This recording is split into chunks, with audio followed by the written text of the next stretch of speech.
wizard is never late, nor is he early. He arrives precisely when he means to.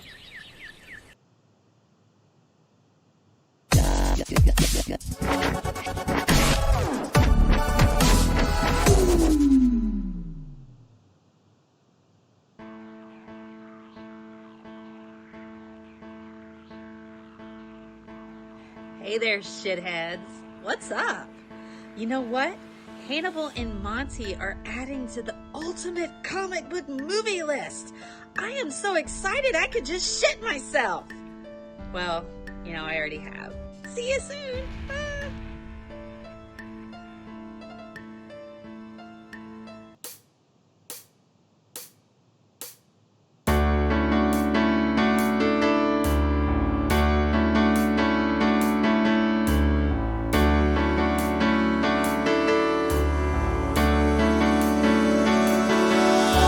Somewhere in the world today, men have got to stand up strong, face the truth about themselves, to understand what went wrong. I know we can find a way. I know we can find a way. I know we can find a way. Stand up. It's amazing. Stand up. It's amazing. Stand up.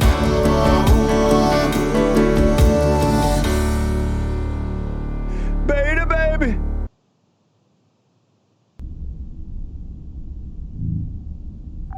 Bridge to Captain Picard. Go ahead. We've just received word from the fleet. They've engaged the Borg. Mr. Data, put Starfleet frequency 1486 on audio. Aye, sir. And Stan is not a great Eminem song. No, I did not say Stan is not a great Eminem Okay, song. what did you say? What happens when a masked producer and a headphone-wearing comic book artist get together to talk music shit, comic book shit, and political shit on the internet? Monty. Hannibal the Beat Animal. Hannibal and Monty shit show. Holy shit! My name gets to be in the title this time. Hannibal and Monty Shit Show. Why is my name second? What kind of shit is this? Hannibal and Monty shit show. Let's talk some shit. Get your shit together. Get it all together and put it in a backpack. All your shit, so it's together. And if you gotta take it somewhere, Take it to the shit store and sell it. Or put it in a shit museum. I don't care what you do. You just gotta get it together.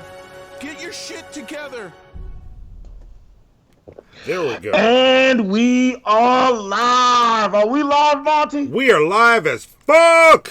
That's what I like to hear. Welcome to Hannibal and Monty Shit Show. I am Hannibal the Beat Animal. And I am Monty. And this is episode 93. Maybe an episode about... Touch it. Or. So it is true. Only women may touch it. There you go. There you go.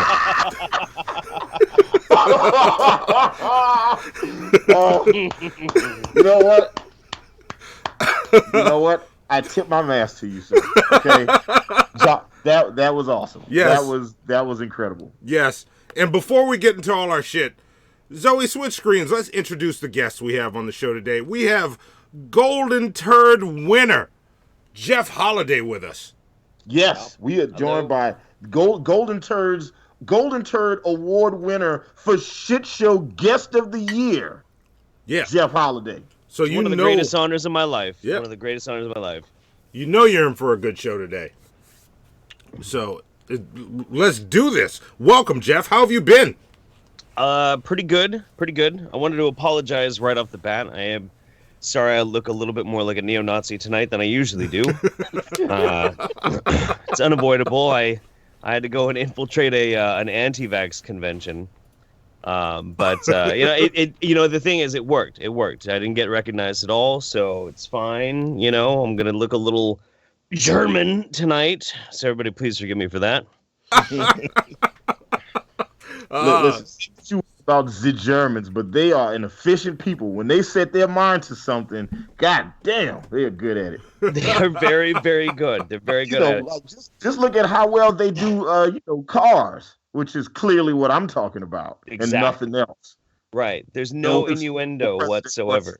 That's it. That's right. Innuendo and anything related to Germany, no, just not going to happen. Of course not. I do want to say a big thank you to my friend who's a YouTuber, Organic Olive with a Y instead of an I. She let me crash at her place while I was down in California, but she kept making fun of me for looking like some alt-right Chad boy or something like that. And she wouldn't stop. And we're out in public, and she's doing it real quiet. And she has to live in California now, too. So we're at the table at this restaurant. And finally, I was like, you know what, Olive? I'm tired of you making fun of me, saying I look like a Nazi. I've had enough to hear, okay? You better stop it. And she immediately freaked the fuck out. Put your fucking hand down. Don't you fucking... I have to live here. That's fucking great. Yes, yes. And Mike just said, will the real Jeff Holiday please stand up? Plunger points for that one, Mike. That's hilarious. Yeah, has anybody made an Eminem comparison, or have you not gotten that yet? Not really. I kind of made a crack about it myself to myself, but like, nah. I mean, I get well, because I had to pomade it the first couple of days, and everybody was like, "You kind of look like Guy Fieri with AIDS." I'm like, "Yeah, I can see it. Yeah, that's fair." Goddamn internet. Yeah. Leave Jeff Holiday alone. Leave Jeff alone. Stop fucking with Jeff Holiday. Does that reference track? Is anybody old enough to remember when YouTube was young enough for that to be a thing? Oh God. Well, Chris. Oh God, what was her? I think it's her name.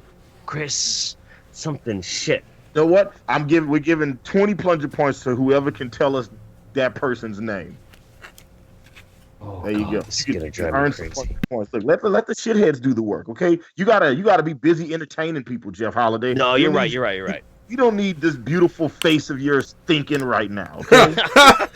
Yeah, just be pretty. Just be pretty. You'll get fucking thought lines on your face, and we don't need that. It'll fuck up your makeup, all right? That's right. You don't need That's right. No. That's right. That is 100% correct. There we go. Now I'm show ready. There we go. I came out and I wasn't fully dressed for the show. Like, what the fuck? Yeah, you didn't have your bandana on. Yeah, and people, and I appreciate the shitheads for noticing that you weren't show ready. Oh, people noticed? Yeah, they know. They talk mad shit about you, and rightfully so. You deserve just so it. y'all know, with the birth of Sci-Hi the Beast, I have not been able to keep up with shit. I've been spending the entire day prepping this show, and I finished an hour before we went live. So, there we go. So, I didn't take care of me. Chris Crocker, that's who it was. All right. See? Said it first. Mike. Did anybody? Chris Wait, Crocker. no, Vapion. There you go, Vapion. Vapion, get your 20 plunger points. There you go. What? So our lovely producer Zoe, play a soundbite one more time. Oh, all right, here it comes now. There we go. There you go. Alan Reyes says, I don't know why y'all are bashing his hair. It made me nut. There you go. See, there you go, Jeff. That's high marks from Alan Reyes. That's pretty fantastic. Thank you very much, Alan. Who also thinks interesting things about Emily Blunt's face, and they keep trying to say it was me. It was him. Yeah. No, you said it. You said that Monty a couple episodes ago said Emily Blunt had a very notable face. Is what Monty said. Does that sound at all like anything Monty would say? Is there audio and video evidence of you saying said phrase? There is. I mean, she kind of does, to be honest.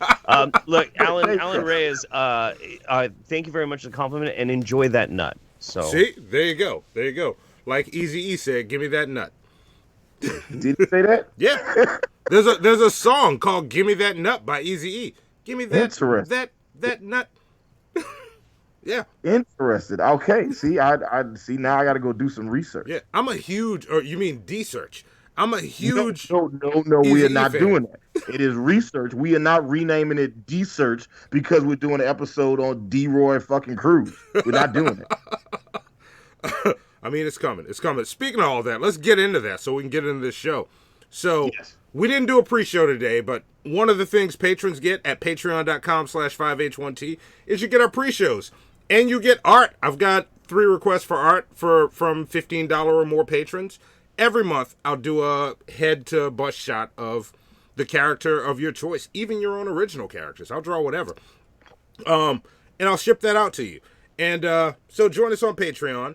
And 5H1T show, if you want to donate, 5H1T show.live. You can send us Streamlabs. Also, check us out on Twitch. We are starting to do gaming streams. I whooped Hannibal's ass in Bomberman Tuesday. Boo, Monty. Boo, Monty. Yeah, we're gonna play something else again this Tuesday, right? I think. We haven't talked about it, so I don't know for sure. But we're gonna do that as a regular thing. So follow us on Twitch. I saw somebody just did. Facebook.com/Hannibal and Monty. Instagram and Twitter, 5H1T show. Snapchat is show_5H1T. I stole $3,000. There you go. Somebody used the link. Jeff Holiday, I heard you went blonde, but this is the first time I've seen it. I love you. I love Hannibal and Monty. I'm drunk as hell. Oh yeah, today in 1732 George Washington was born. I gotta leave later to get some sticky icky. Hey. So anytime we get I'm about to say randable facts. Anytime we get random facts, it's always I don't have to look. I already know it's from Kilo. Yeah. So thank you very much, Kilo. And I did not know this was George. So George Washington and George. Oh, wait. I'm about to say George Washington and Abraham Lincoln are both Aquarians, but I'm not sure. I don't know if February 21st makes him an Aquarius. That might make him a Pisces. I don't know. I don't know where he falls on the spectrum. I got into a discussion about all that stuff yesterday and how I really don't believe it. But oh, that's such a Sagittarius thing for you.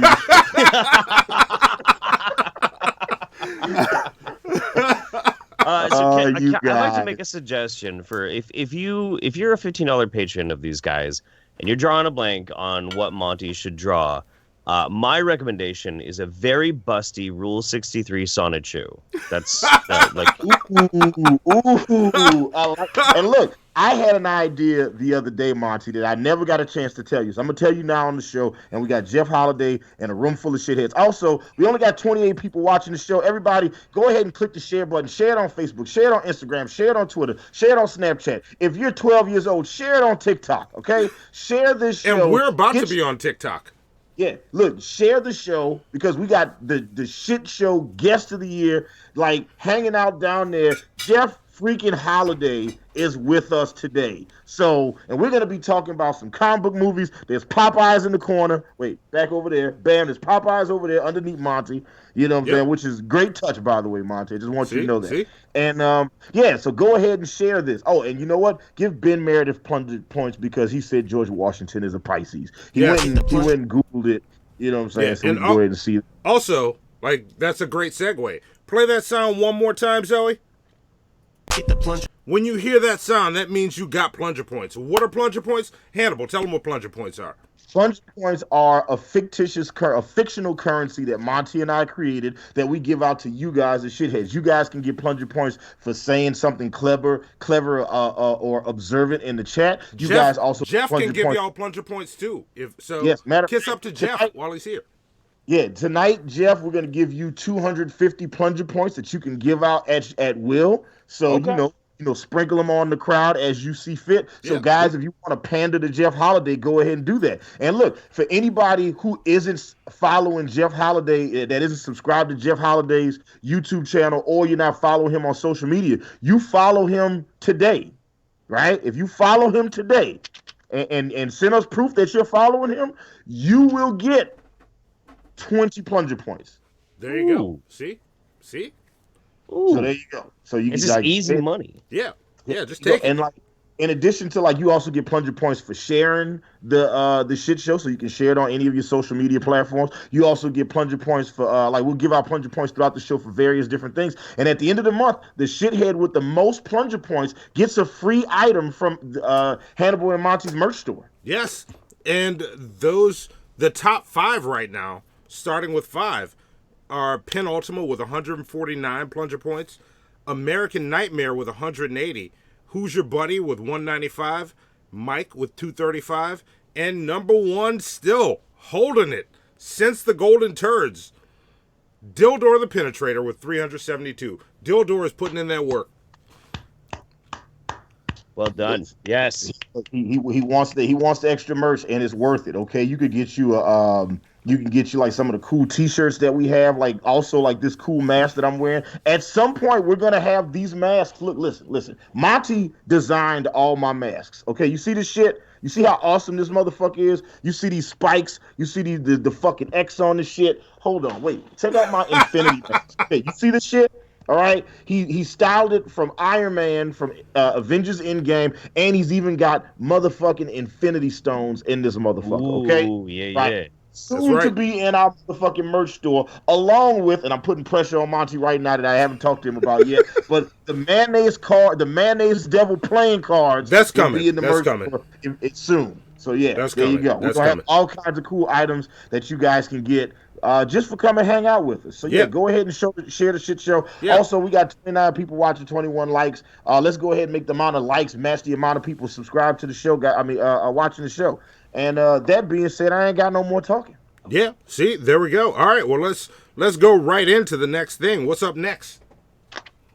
I stole $3,000. Well, that's not what's up next. Who is that? Let's read that real quick. What was that? Who's that from? That was Penn. Stole $3,000. Yes. That's our good buddy G-Man, who you know, God gave him that $3,000. He didn't steal it. Like Obviously. Just so you know. If anything good happens in life, it's because God did it. Yeah. And if anything bad happens, it's because of Satan. Unless I don't like you, then it's your fault. Yeah. So. Yeah. Mm-hmm.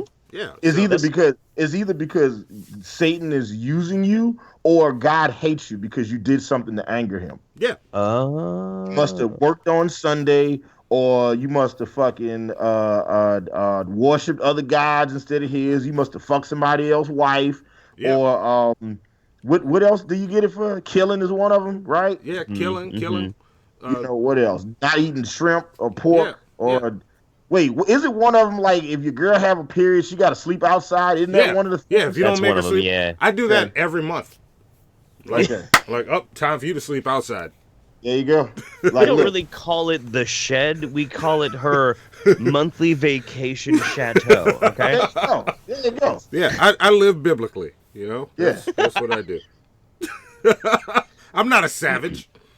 Nah, man. I don't wear polycotton blend either. That's another one. Is like clothing in 2 different cloths. See? Yeah. Yeah. So you know what's we up? call it Chateau Rouge that we put her in. Oh, fuck. This is where she lives at. Yeah. And look, I even drew some wings on the shed too. I don't really know what the wings do, but I drew them on there anyway. So all I know is it helps absorb that blue water fast. So there you go. See, there you go. See, learn that in science class. So what did Penultima say? Sorry. I'm sorry. He says plunger points are the world's first cryptocurrency. Yes, they are. They are. Cryptocurrency. You know what? Get extra plunger points for that, Pen. Yes. Get the plunger. There we go. So, yeah, let's talk about what's coming up next. Here we go. Try to make it clap, cause we up next. Yes, so coming up next, I only have 2 in. We're scheduling out March right now. February 28th. Starting tomorrow, I will be doing the D-search leading up to this episode. We will be talking about... We're not calling it D-search, okay? We're not calling it D-search at all. Don't do that. All right. Well, I'll be doing the thing Hannibal doesn't want me to say in preparation for us to talk about, and y'all might not know who it is, but he is your life applications officer, D-Roy Cruz. So get ready for it, and our guest on that episode will be none other than Dragnaut Silvis, who has been reviewing his videos for the past, I don't know how many months, and the shit is hilarious. So that'll be coming up next, and the only other thing I have on here is May 12th, which is way off. We're bringing back the Shithead of the Year. And the runner-up for Shithead of the Year, American Nightmare and Mike. They're going to be on the show for National Shithead Day. May 12th, every year, mark your calendar, National Shithead Day. Yes, and look, if you guys are working on anything, if you got anything that you want to promote, want us to talk about, hit us up on Instagram inbox, Facebook inbox, the Discord inbox. Just hit us up, let us know so we can promote you guys. Yeah, I'm gonna go heavily and dig through the Your Shit tab in Discord for that episode. Yeah, that's where I'm gonna pull all the information from. That's a day where we celebrate y'all. And Jeff Holiday, I'm asking you first. You don't have to. Don't say yes or no. But if you feel the inclination and you want to send a message to the fans of Hannibal and Monty's Shit Show, just send me a video, and I'll throw it in a compilation of guests of the Shit Show. You remind me, because I'm a fucking idiot. We all are. Yep. So I'm scatterbrained too. I got 2 degrees in 3 years. What the fuck y'all talking about? I'm great. but I get what you're saying in theory, though. I get what you're saying in theory. Yeah. So, So I'm Mr. Magoo so bad. Like, it's really, really terrible. Super terrible. Every time me and Monty talk about like doing the show and whatnot. So I've been on twice now. Yes. Every time I'm like, all right, man, here's what we're gonna do, right? 2 weeks before the show, you remind me. Then a week before the show, you remind me. And then the 3 days up until the time I'm going to be on the fucking show, you remind me every fucking day. Otherwise, my ass will forget. Yes. I'll forget.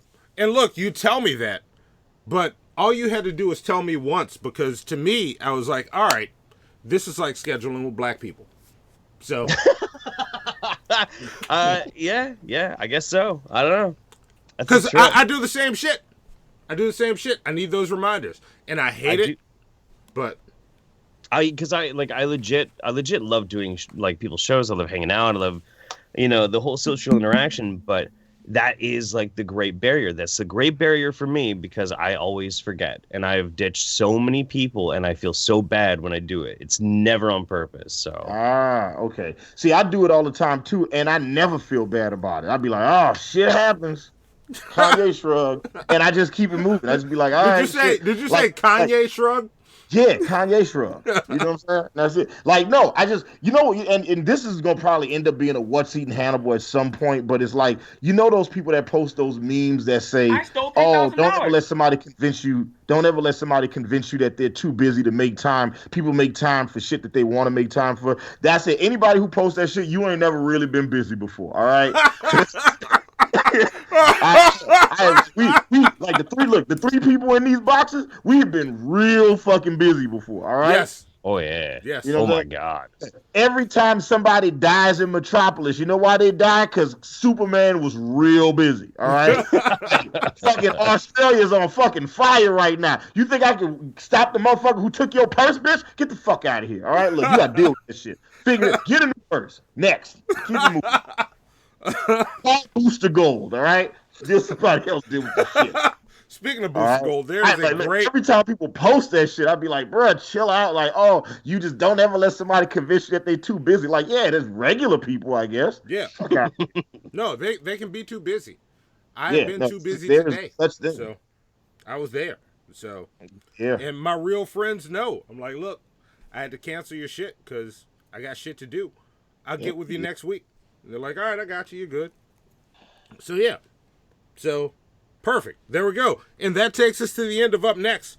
So now, I got 2 questions for you, but I'm going to space them out a little bit. I'm going to give you one first, and this one goes to you, Jeff Holiday, and the Shitheads. Okay. Here's the first question. What's up, nigga? You want to talk some shit? Wait, why is it just Jeff Holiday and the Shitheads? Why didn't I get it was you too. Well? I'm sorry, I left you out. I'm sorry, it's to you too, Hannibal. You see how you do me, Jeff Holiday? He said, "Oh, I'm sorry, did I leave you? No good God." It's very casual, very casual. Okay. Of course, I want to talk some shit. Look, Hannibal, don't make me go non sequitur on you. hey, first off, I don't know what that means. So, all right. I had to phrase it in a way that it sounds like I'm on nobody's side, because I'm really on nobody's side. I find that whole saga entertaining. Oh man, we might have to do a show about that, Hannibal. I'm just saying. But we'll talk about that later. But yeah. Yeah, so yes, Hannibal, do you want to talk some shit? Yes, I do want to talk some shit. Jeff Holiday, do you want to talk some shit? Let's talk about I always want to talk some shit. Oh my god. And what were you saying, Hannibal? So just talk in the chat about unionizing the shitheads. Well, no, I'm bringing it to you right now. Shitheads, do y'all want to talk some shit? Throw shit emojis in the chat if you do. I assume you do. I'm going to move forward as if you do. But if I don't see shit emojis, I'm going to call you on it. So yeah, let's get into our first segment. Before we start, let's get the appetizer before we get into these comic book movies. And let's go with Have You Heard This Shit first. Here we go.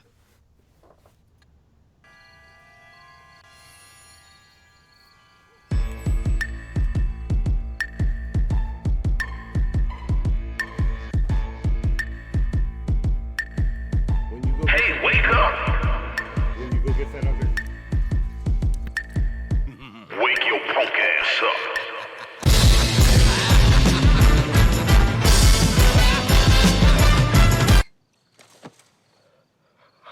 Who are you? Have you heard this shit?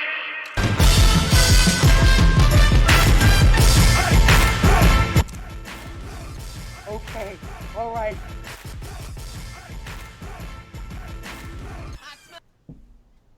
We don't know what he smells. We never get to what he smells.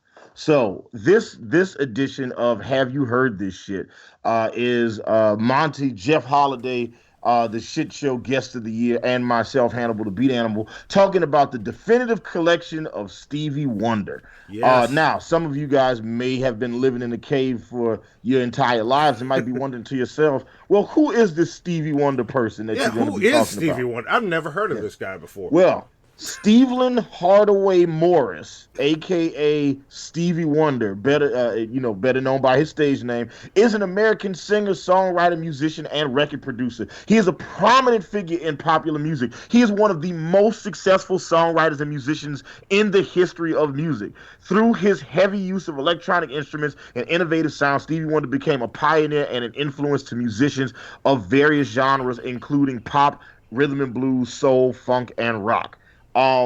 He is blind. He was blind shortly after his birth. Stevie Wonder is a child prodigy. But wait. Hannibal. E. Green says he's not blind. Oh my fucking god. I'm not E. I'm E. Listen. I'm messing with you, E. That tomorrow. I'm messing with you. E. I'm calling you out. I've featured on the Roundup a conspiracy video of a guy who's like, Stevie Wonder isn't fucking blind. Look at him. Look at this photograph. Does he look fucking blind to you? I'm like, oh wow. And coincidentally, that's the same guy who thinks that Bubbles the monkey was actually a midget in a suit. So the old midget in the monkey suit trick again. There you go. They always using that one. Every time a guy walks into a bank with a monkey, it's like they always tell you be careful because it might be a midget in a monkey suit. It might be a bank robbery. The hilarious start to a quest across America that starts with a bank robbery. Yeah. Look, me and Hannibal are planning a heist right now, and I can tell you because nobody's gonna believe it. This won't even be evidence, but what we're doing is we're putting together the weirdest shit so that the story seems so far-fetched that no one will believe it. And it's different at every angle from everyone's vantage point, so nothing comes together.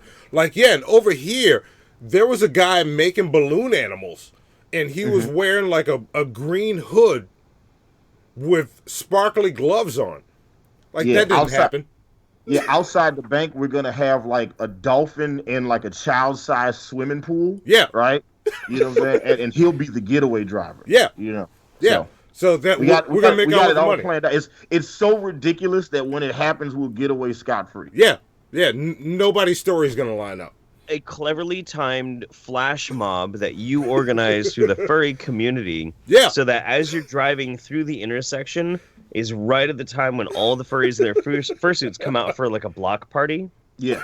Yep. That's it. Amazing. See, I was thinking Santa Claus suits. The furries thing is way fucking better. Yeah, that is better. We look. The other document I sent you, Hannibal, scratch out Santa Claus suit, put furries. Do that for me right now, because I can't reach it right now. Because if you think about it, if it's Santa Claus, it's got to you got maybe 2.5 months worth of time that it's really going to work out. So if it's in the summer months, furries. Yeah. No, in the summer months, Santa Claus works, because why would Santa Claus be there? It has to be stuff that makes no sense. Oh, that's right. Ooh, that's right. Yeah. Yeah, that works too. It's like you have a bunch of people dressed in Santa Claus suits, but in mid-July, then it's like it raises a whole lot of other questions. Yeah. Not one of those questions being who robbed the bank. Yeah, right. Because, Jeff, what you said is what I said to Hannibal when he suggested Santa Claus suits. And then that was his reply. It's like, no, because it's out of season. That's why it works. This is brilliant. Yeah. Yeah. That's why we work so well together. We bounce off of each other. But anyway, continue talking about Stevie Wonder. We're on to our heist. We don't want to give away all of it. So anyway, this nigga's blind. He's been blind since he was born.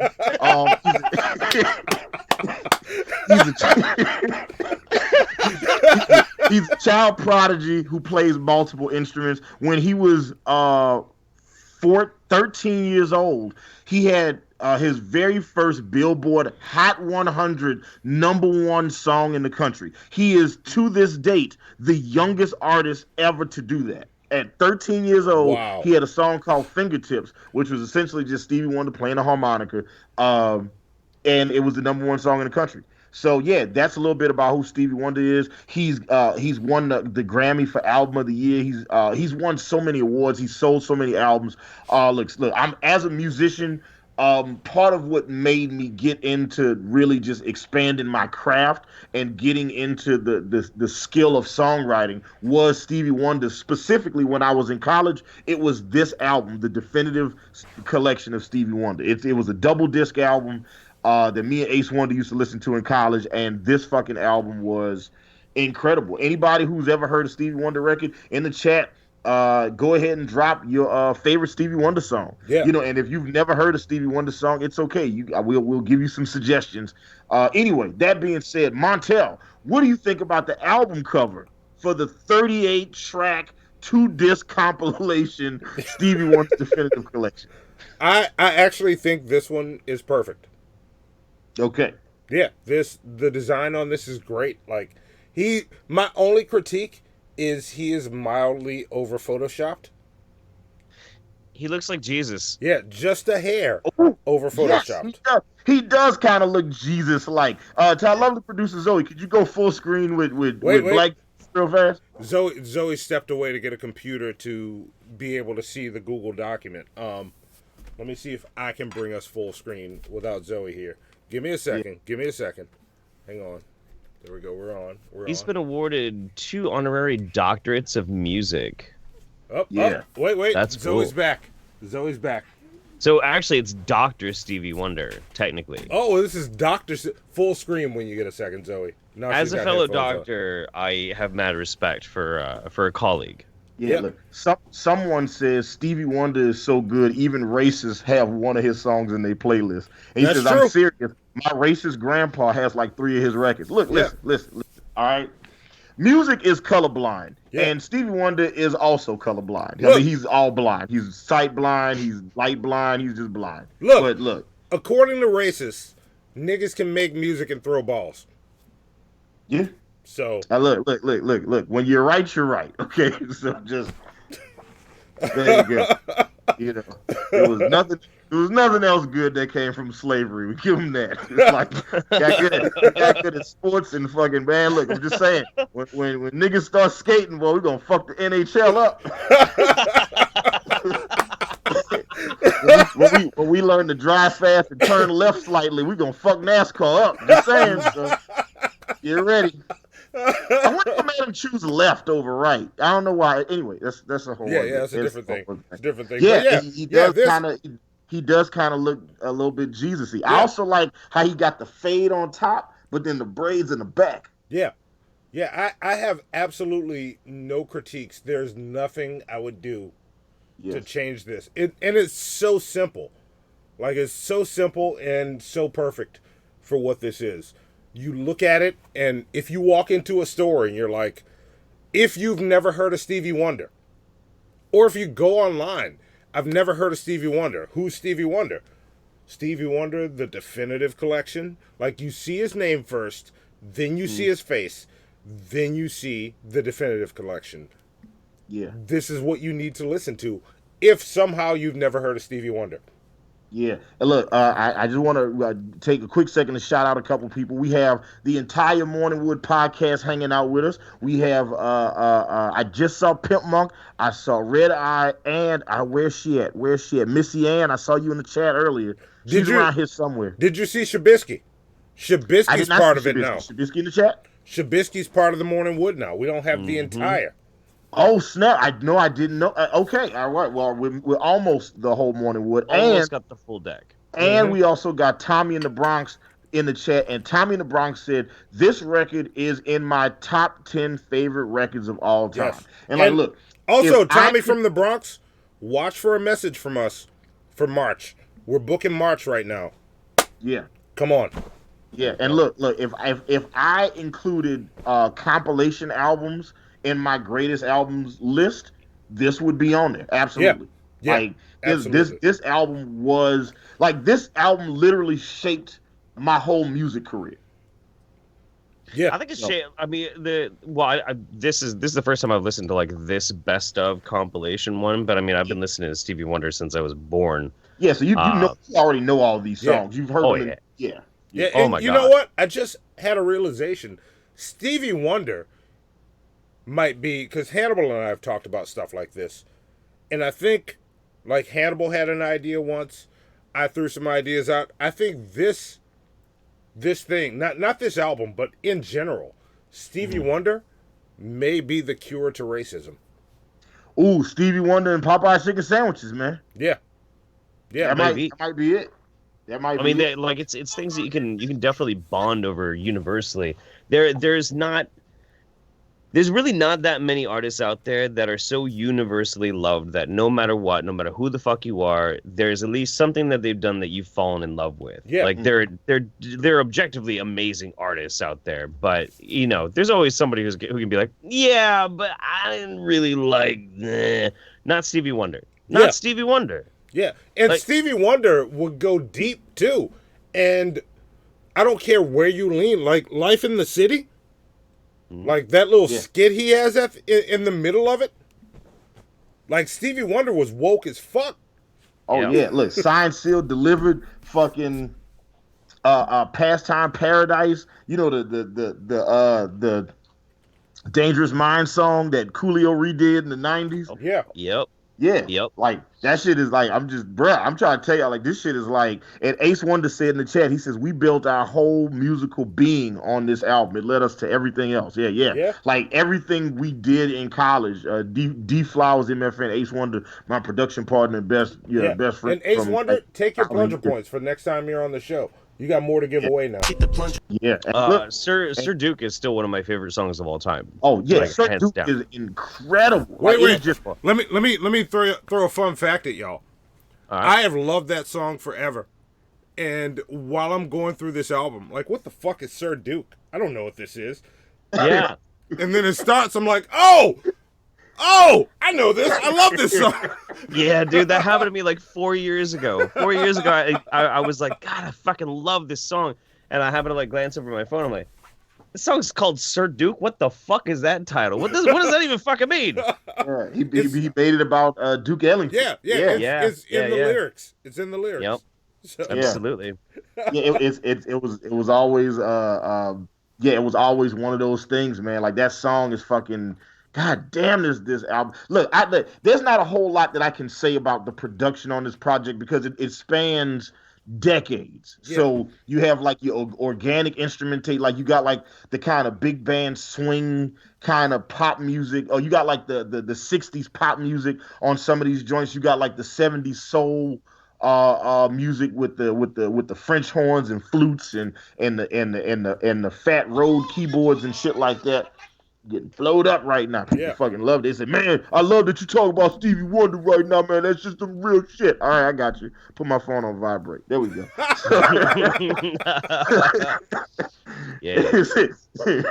Somebody just sent me a text. You talking that real shit right now, nigga? I was just like, that was the text I just got. So it was like, but like, look, the production on this album is like his earliest stuff in the 60s, 70s. Like in the 60s, it was the Motown producers and songwriters kind of producing and co-writing a lot of stuff that he was doing. And then when you move into the 70s, you get Stevie Wonder doing his own music. And this is a guy who's arranging every piece of music, every piano line, every bass line, every guitar lick, every horn section, every string section, every harp arrangement. Stevie Wonder was literally telling people, this is what I want you to play, this is where I want it to go, then it's going to go from here to there. Like, he was doing all that shit. And then in the 80s he moved into synthesizers, and a lot of acts, whether they were R&B acts or they were pop acts or they were rock acts, when they transitioned from the 70s to the 80s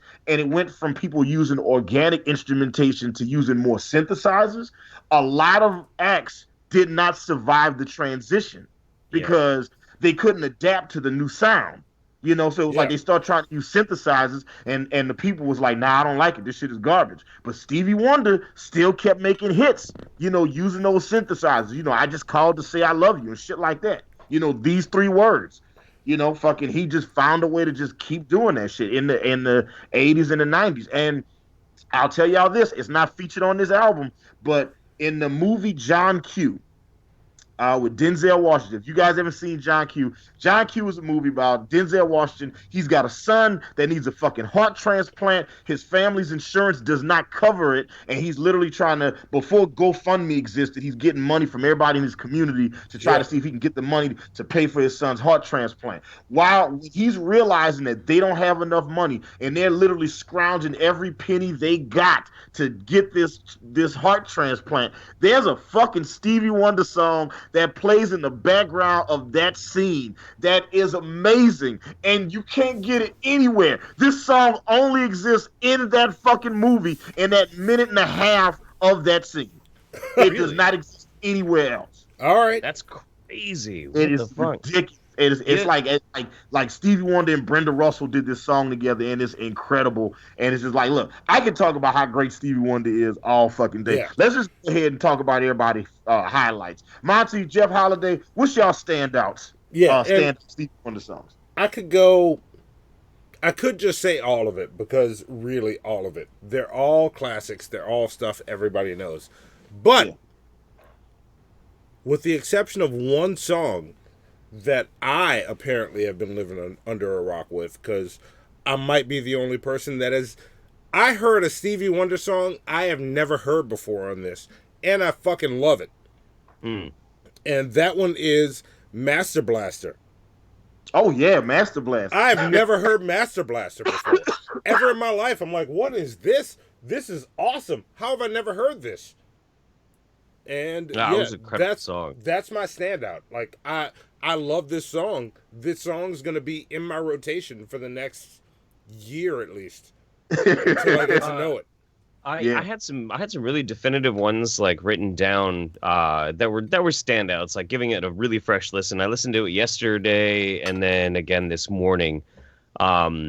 I like Sir Duke, obviously, is my favorite Stevie Wonder song. I Was Made to Love Her. Of course, I just called to say I love you. You can't help but love that song. Yeah. But what is like fucking me up now is, while we've been talking, I just brought up, Stevie Wonder's wiki, and I'm realizing that, the first like 5 tracks on this, he's not even 20 years old. He's a teenager and aging as we're listening. And then like the next like 8 songs, he's in his 20s. And like he's building these beautiful compositions. Like you were saying, he builds every single instrument. Yeah. He's orchestrating this, and I'm like, now I feel like I got to reevaluate the whole goddamn thing. Yeah, crazy. Listen, we could do it, Jeff Holiday. We could get high and listen to Stevie Wonder. We could do a whole Stevie Wonder episode. Fuck yeah. We should do a whole Stevie Wonder episode. When we plan that, Jeff, do you want in? I mean, shit, dude. Yes, I do. Of course I do. Yes, a whole Stevie absolutely. Wonder episode. Yeah. It sounds amazing. Isn't She Lovely has a special place in my heart because anybody who knows me and you guys might not know because it's not something I talk about on the show a lot, but my dad was a moderately prominent jazz musician in New Orleans, Louisiana, and he had some nationwide success. He was actually going on tour with Ray Charles the year that the Ray Charles movie came out. And double interesting, my dad is also in the Ray Charles biopic with Jamie Foxx. My dad plays the man who teaches young Ray Charles how to play the piano. Wow. Yeah, that's my dad. And awesome. And my dad used to always play Isn't She Lovely? And I used to always like beg him. I said, play Isn't She Lovely? Because my dad would never want to play pop songs, but he would play Stevie Wonder songs because it was just because the musicianship was there. Yeah. And I always loved just listening to him just play around on the keys on that shit. So yeah, Isn't She Lovely is great. I love As, I love Lately, For Your Love, Do I Do, I Wish, Sir Duke, Superstition, Girl is Superstition. Yep. And also, I just saw Ace Wonder in the chat. So Stevie Wonder episode is coming up. Jeff Holiday. I don't know when yet. It's going to be Jeff Holiday and Ace Wonder. Yeah. Ace just claimed his spot on that. So, yeah. Oh, if we did a Stevie Wonder episode without Ace is still mad at us for doing the Superman episode without him. So if we do a Stevie Wonder episode, you're gonna have a problem. Yeah. Fucking Happy Birthday is fucking incredible. Send One for Your Love. My Cherie Amour. When I was young, Disney used to do this thing, and I don't remember what it was called, but they would make these compilation videos where they would take like a bunch of clips from random Disney cartoons, and then underneath it they would put like Motown songs, right? And one of my first like exposures to Stevie Wonder was I would always hear those songs, and I would be like, and all the Stevie Wonder shits always stood the fuck out. So yeah, and then I was in love with music before I knew I was in love with music. See, you know what I'm saying? It's like when gay kids know they're gay before everybody else knows they're gay. It's like that. It's like that, but for Stevie Wonder's music. I was gay for Stevie Wonder's music. See, there you go. So, it's fair enough. It's fair. Yeah. All right. So yeah, I have no low points. All I can say is if you've never heard a Stevie Wonder record before, you should check them out. And then I know some of you guys are more metalheads. So, Stevie Wonder might be a little foreign to you, like you're familiar with the name, but you're not really familiar with the catalog. There's some, just being a fan of the musicianship, okay? Like, you don't necessarily got to love the music. Just listen to how the music is created, and it's incredible. It's fucking, like the same way I can listen to some death metal and be like, man, like the way they put this shit together, this breakdown. I'll be listening to Mars Volta sometimes, or what is it, Cambria and... Cambria. Yeah, I know what you're talking about. I can't remember now. Is it Cambria and Cambridge? That's not right. That's not right. That's Cambria? Yeah, that's Coheed and Cambria. Thank you. I'll be listening to their music sometimes, and I'll be like, they'll be doing some transitions and shit. I'll be like, I don't know how the fuck you thought of this. I don't know how your mind got to that place. And when I'm listening to music, that's something that I'm always looking for. Somebody who creates an idea that I wouldn't have thought about on my own. And when I listen to like music that Stevie Wonder did when he was 18 years old, I was like, how the fuck did you great job. My love of music is always like rooted in music history. That's why I always like everything. The way to get me into like an older band or an older musician or whatever is like, tell me an interesting story from like their development or when they're on the road or that sort of thing, because I hyper focus on it. Because for me, music is the most relevant marker of the development of a culture throughout the fucking years. You want to know where we were at back in the fucking 60s? Listen to the music. You want to know where we were at in the 50s? Listen to the fucking music. Yep. And then track where that shit goes and how it morphs and how it changes. So like this, especially this album, is great for anybody trying to get into Stevie because it starts at the very beginning and then it scales all the way up to like all those really poignant moments for him. Yep. So. Yep. Yeah. It's great. And also, Hannibal, I just had an idea. We should do a Coheed and Cambria episode Because I haven't listened to their music really. I'd like to check them out. And there's also comic books that go with their music. Yeah. So look, I was already sold when you said let's do Coheed and Cambria. My friend who got me into weed and politics is also the guy. I mean, not together, not weed and politics like the Batman and Robin, but like the guy who got me into weed, the guy that got me into politics, is also the guy who got me into Coheed and Cambria. All right, there we go. And Mars Volta, and he was a big fan of System of a Down, and he's just but then he also loves Outkast. Yeah. So just music. But oh wait, no. Say what you're gonna say, Jeff. I was just gonna say, especially like depending on where you live in, it's especially like in the South in New Orleans, and there's also a lot of like Lincoln over here with the whole Portland scene. There's a fucking ton of people who are big scene kids, either in hip hop or metal or old school like gospel, blues, and soul, and they all love each other's shit and they all fucking talk. Especially up in Portland. There's a ton of them. Fucking ton. I gotta say, Kilo just said something in the chat that's awesome. He said, the evolution of music is less of a tree and more of a web. Yeah. But that being said, we got an Ultimate Comic Book Movie List episode to get to. We have sufficiently reviewed this Stevie Wonder album. We're gonna do a Stevie Wonder episode. It's coming. Yeah, so potentially featuring Jeff Holiday, the shit show guest of the year. Look, no, I'm gonna say it right now. We're gonna make sure this episode features Ace Wonder and Jeff Holiday. Think about that show. Ace Wonder and Jeff Holiday on the same show. That's a great fucking show. That'd be a lot of fun. Yes. Yeah. And look, we'll be taking other music suggestions from you guys. For like I'm thinking like every other month we do like a full music episode was just dedicated to one artist. Yeah. So we're gonna Tech work that Nine's out coming next. Someone, don't trip. It's coming in March. Yeah. Tech Nine. Yeah, we're gonna do a Tech Nine episode in March, and I am looking forward to that shit. I read somewhere online today that Eminem just was singing the praises of Tech Nine, like not just his album, but also just how he's one of the greatest rappers to ever do it. Oh, Eminem's done that before. Like we'll get into all that. And look, Zoe, mark this timestamp down right now, wherever we are, because I'm clipping it out and sending it to Screw. Screw, come on that episode. Yeah, talk shit with it. We've been hitting you up since you were this big. Now you're this big. Don't ignore us, bro. Screwface John, you can come be on Hannibal Monty shit show. We got fucking Jeff Holiday on the show now. We've had Justin Wang and we had Fry Light from Aqua Teen Hunger Force. Come get on the show. Get on the show now, man. All right, this show is System of a Down episode. Thank you. Yes, Faberino just sent us a dono just so he could tell us. He says System of a Down episode. And we also had another dono that came in. We also had another dono that came in that I did not read and I want to get to it right now.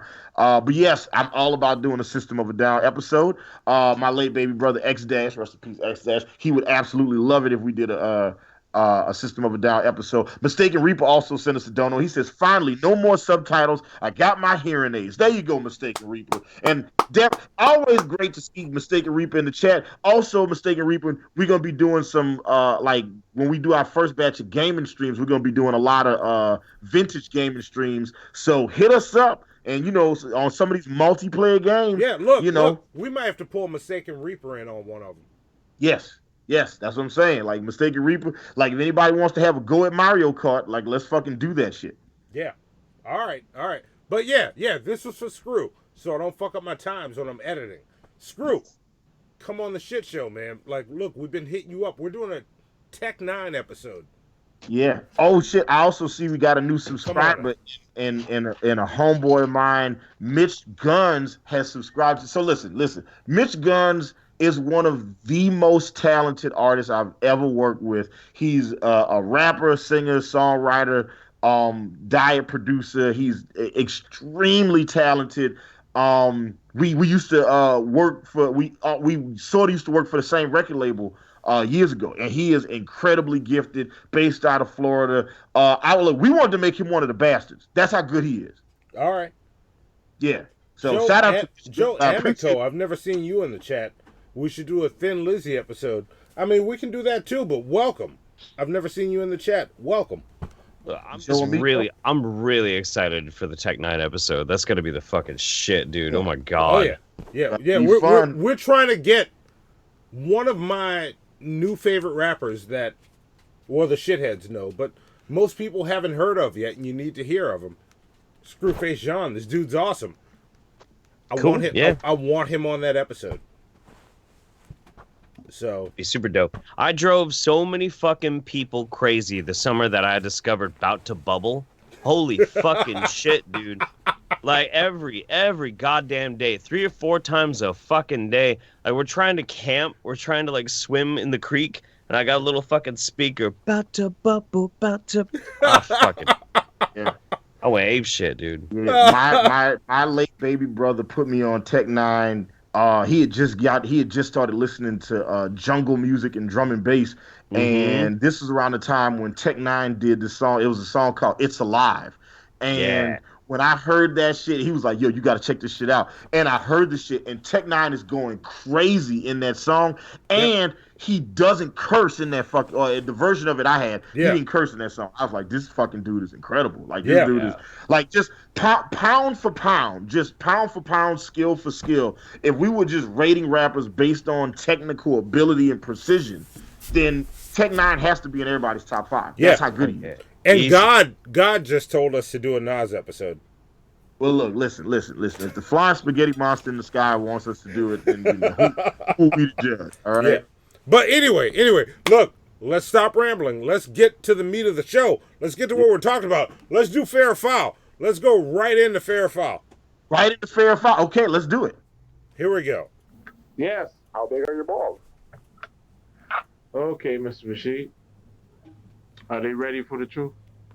Yes, they're ready for it. Just love it. And what's good? And how do they hurt us? Because they love Phil. We don't need to give any time to them mess to it. We're talking about deliverance. See, I'm talking, so many people out there are captives. And I'm talking about homosexual lifestyle. I was delivered from something like that. I was a prostitute for over 30 years. I sold my body on the street corners. See, I can talk about that sin. Hallelujah, because see, I was wrapped up, tied up, tangled up. And I loved it when I was doing it. Hallelujah, God came and purged me. Hallelujah, God made me get it the old-fashioned way. You just turn your soul unto me and I'll use you. But now I can shake for Jesus up under the anointing of the Holy Ghost. Bless you. Suck my cock, bitches. God bless you. Has the Imperial Magistrate reached a verdict? I have. Guilty or innocent. Feed him to the Sharkagons. I'm leaving you for. Yes. Fair or motherfucking foul. So, if this is your first time watching Hannibal and Monty Shit Show, first off, welcome. We're happy to have you guys. We have hanging out below me, you have the Shit Show guest of the year, Jeff freaking Holiday in the building. There you go. Jeff Amazing. Jeff Holiday is hanging out with us. Go ahead and if you're not already subscribed to Hannibal and Monty Shit Show, go ahead and click the subscribe button. If you haven't already shared the show so we can get more people watching it, go ahead and share it on your social media. Everybody who shares the show on Facebook, you get 20 plunger points. You share it on Twitter, you get another 20 plunger points. You share it on Instagram, you get another 20 plunger points. Join us on Patreon, and for $2 a month, you get you get to check out Hannibal and Monty's pre-show, and you get all kinds of other packages, where you spend a little bit more money and you get a little bit more access to Hannibal and Monty and all kinds of other cool shit that we're doing. We got 38 people watching, 29 likes. Let's go ahead and make the amount of people that like the show match the amount of people that are watching the show right now. And we talked to the like button earlier today, and she told us that she consensually is with the shits. So go ahead and do the nasty to that like button right now, guys. Yep. She wants it. She wants it. She said it to us. That being said, the way fair or foul works, right? Every day, I, Hannibal the Beat Animal, do a deep dive on the news. I will go to 100 different websites and read 100 different news stories. And when I read these stories, I wonder to myself, when I get to the end of the story, was the end result fair or was it foul? And then I read a story and then let you guys chime in on what you think about it. But because we're adding to the ultimate comic book movie list today, I did a little bit different. All of my fair fouls are based on specifically 1984's Supergirl film. Yes. Yes. Also, the clip that you have playing right now, Monty, is incredible. That was the worst part of the movie. Yes. With the Baphomet falling and the part where that monster decided to try to stretch her, that was the best part of the movie. All right. You know. It wasn't the cardboard cutout coming out of the water at the very beginning. So look, even like knowing that it's a cardboard cutout and rewatching it, I still can't tell that it's a cardboard. Look, if I have to say anything good about the movie, I can say that. I was like, you know what? I didn't know it was a cardboard cutout until I read that it was a cardboard cutout. So give you guys credit where credit is due. You fooled Hannibal. Doesn't happen often, but it happens. So all of my fair files today, and I only got 2 fair files about this movie. All right. But I got 2 fair files. You know, and I chose to do 2 more so we can keep the flow of the show going. All right, so here we go. One of the drastic changes, and this comes from various news outlets, all right? This comes from various news outlets. One of the most drastic changes to Supergirl 1984 was the omission, the omission of the Man of Steel from the final script. Yes. Christopher Reeve was originally scheduled to make an appearance as Karen's cousin, as Kara's cousin. I say Karen. She's a white girl. She's Karen. You know what I'm saying? I see what you Although did. at no point in the movie did she ever ask to speak to management. So you know what? She didn't. I'll take that back. So Christopher Reeve was originally scheduled to make a cameo appearance as Kara's cousin Superman, but he backed out of the project before the cameras rolled. Director Jano Schwartz, I don't know how to pronounce this name. There's too many consonants side by side. SZWARC. Schwartz. I don't know. Look, French director Janot called his departure a mutual agreement. Christopher Reeve's departure, and what director Janot said was there were 2 major sequences which involved Superman. One of them was when she arrived on Earth, he welcomes her, and then they fly together, and then later he loses his power. He becomes an old man, he has lost his immortality, and he has lost all his powers, and she goes and saves him, and through saving him, gets the keys to destroying the evil witch. Now, perhaps Superman's inclusion could have steadied a rather shaky storyline, or at least made it worth stomaching. Director Janot said it had an impact on everything, and said, I personally think it would have been a much richer film if Superman had made an appearance. Now, there were approximately 5 script rewrites after Keanu Reeves bowed out and before they started. Christopher Reeves. Christopher Reeves. What did I say? Keanu Reeves. Keanu. Oh, sorry, wrong. My bad. Whoa. Wrong. All right, Charlemagne. Right. My bad. Although one can make the argument that Neo is essentially Superman in the Matrix. True. Anyway, there were approximately 5 script rewrites after Christopher Reeves bowed out and before filming began. In one version of the script, the film was going to begin with the destruction of Krypton from Superman 1978, which is said to have been one of the first versions of the script. So, bottom line, this movie is not good. If you've never seen Supergirl 1978, this movie is not good. No. But here's the question. Is it fair or foul to say that Christopher Reeve deserves some of the blame for how bad this movie is by not being in it? Oh, that's foul. Think about it first, all right? Because they had a whole different movie written. And then they had to fight. And then after Christopher Reeve got involved, and he was like, yeah, I don't think I want to do this. So he bowed out, and then it made the movie. And then the movie ended up definitely being a worse thing. Yeah, but you know what? If I were on the team of that and he bowed out, and be like, all right, we're going to do the same movie. This is a Supergirl movie. We just trim around, and we shoot the Superman scenes without showing Christopher Reeves. Right. Oh, there's Shabisky. Over the shoulder, Now sort we of got thing. the whole Morningwood podcast hanging out with There us. we go. We got all of Shabisky, we got Pimp Monk, we got fucking Red Eye, and we got Missy. We got Missy. Yes. There you go. Yes. So I'm gonna say foul. I'm gonna say foul. The reason being Everybody is in the chat, let us know. Do you think it's fair foul? Is it fair foul to give something that Christopher Reeve deserves some of the blame for some? He deserves some level of blame for how bad Supergirl is. Nope. Fair foul. Is it fair foul that he deserves some of that blame? Yeah, I think it's foul because like when you start talking about the problems of this movie, it's so much more than just the plot. Yeah. So much more. Yeah. The acting is all bad. Even Peter O'Toole. Peter O'Toole at the time of this whole thing happening was like, fuck, what would be an equivalent?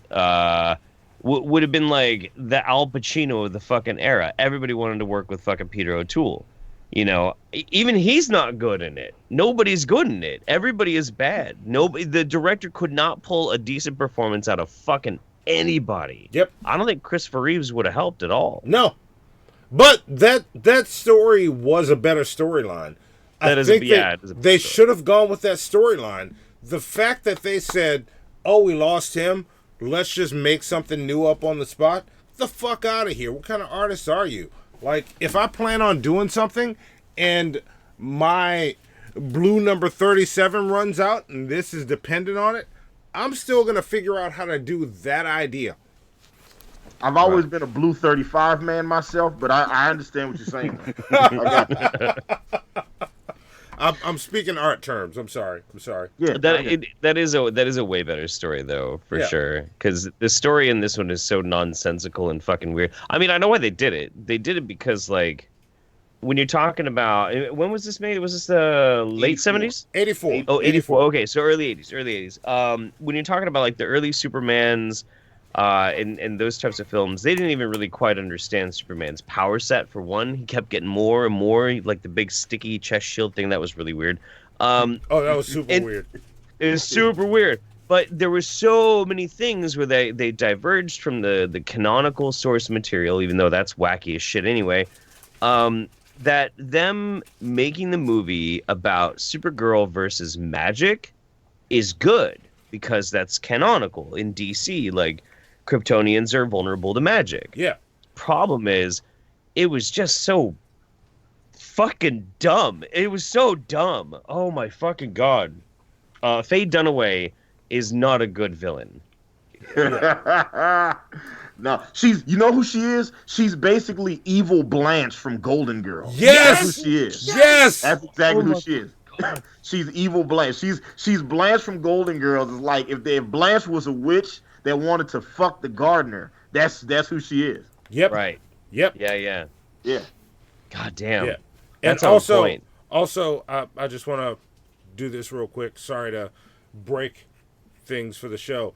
When you get to points in the show and you need to know the dates, I am posting them in the document before the movies if you need to say the date it came out.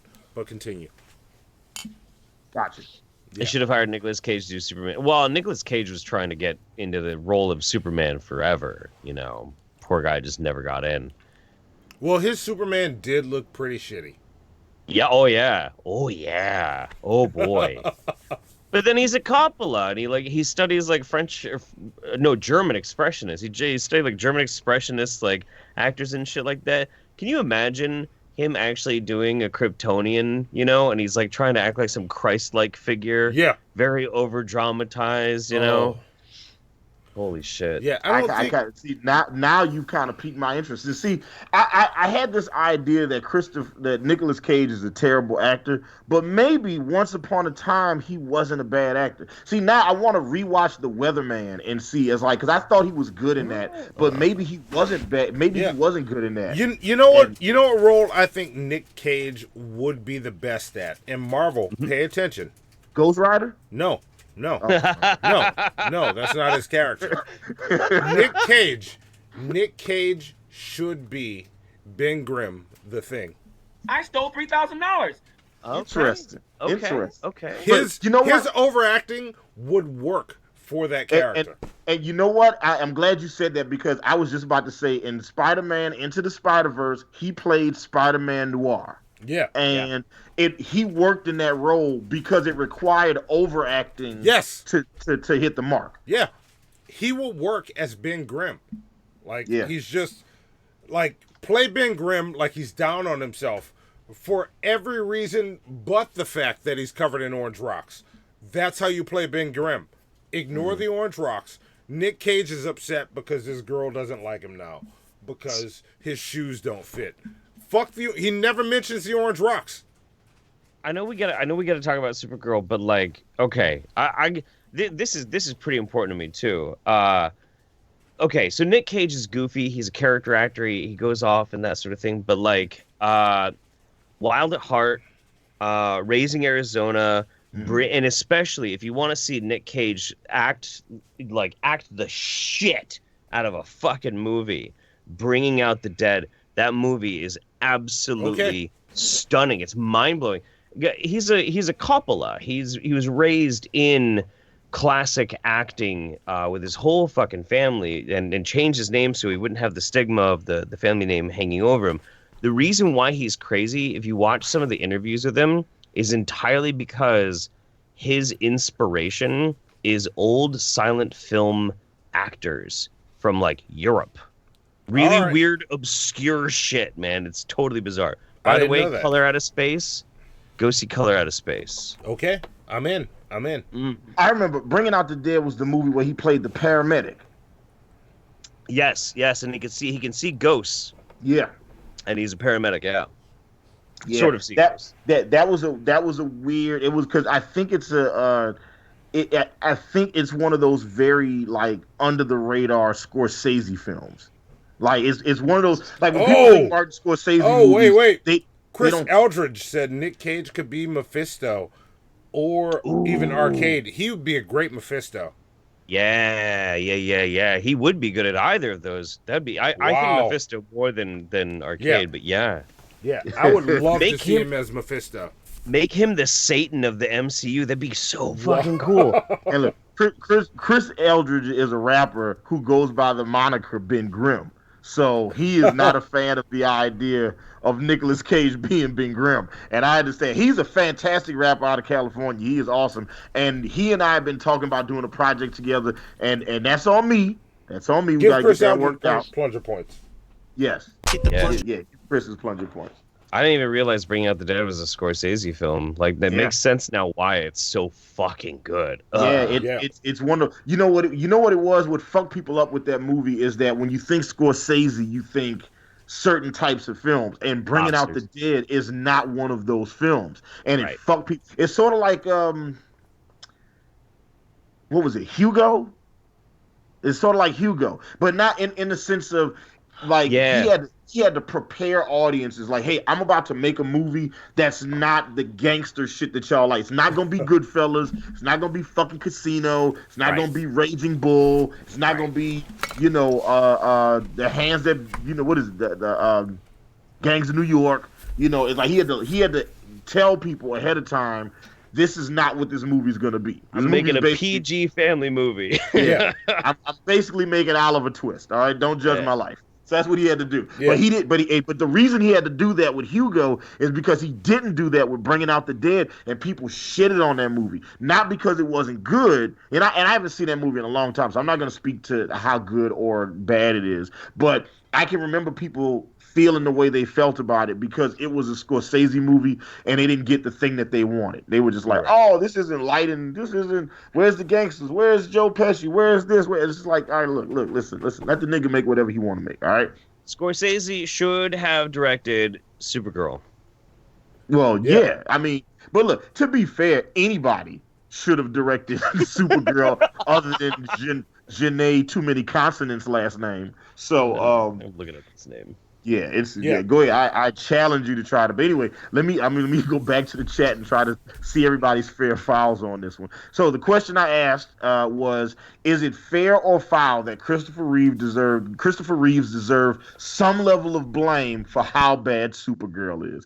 And I'm pretty sure I saw a bunch of fouls. Let's see. Someone says Power Girl is better than Supergirl. I agree.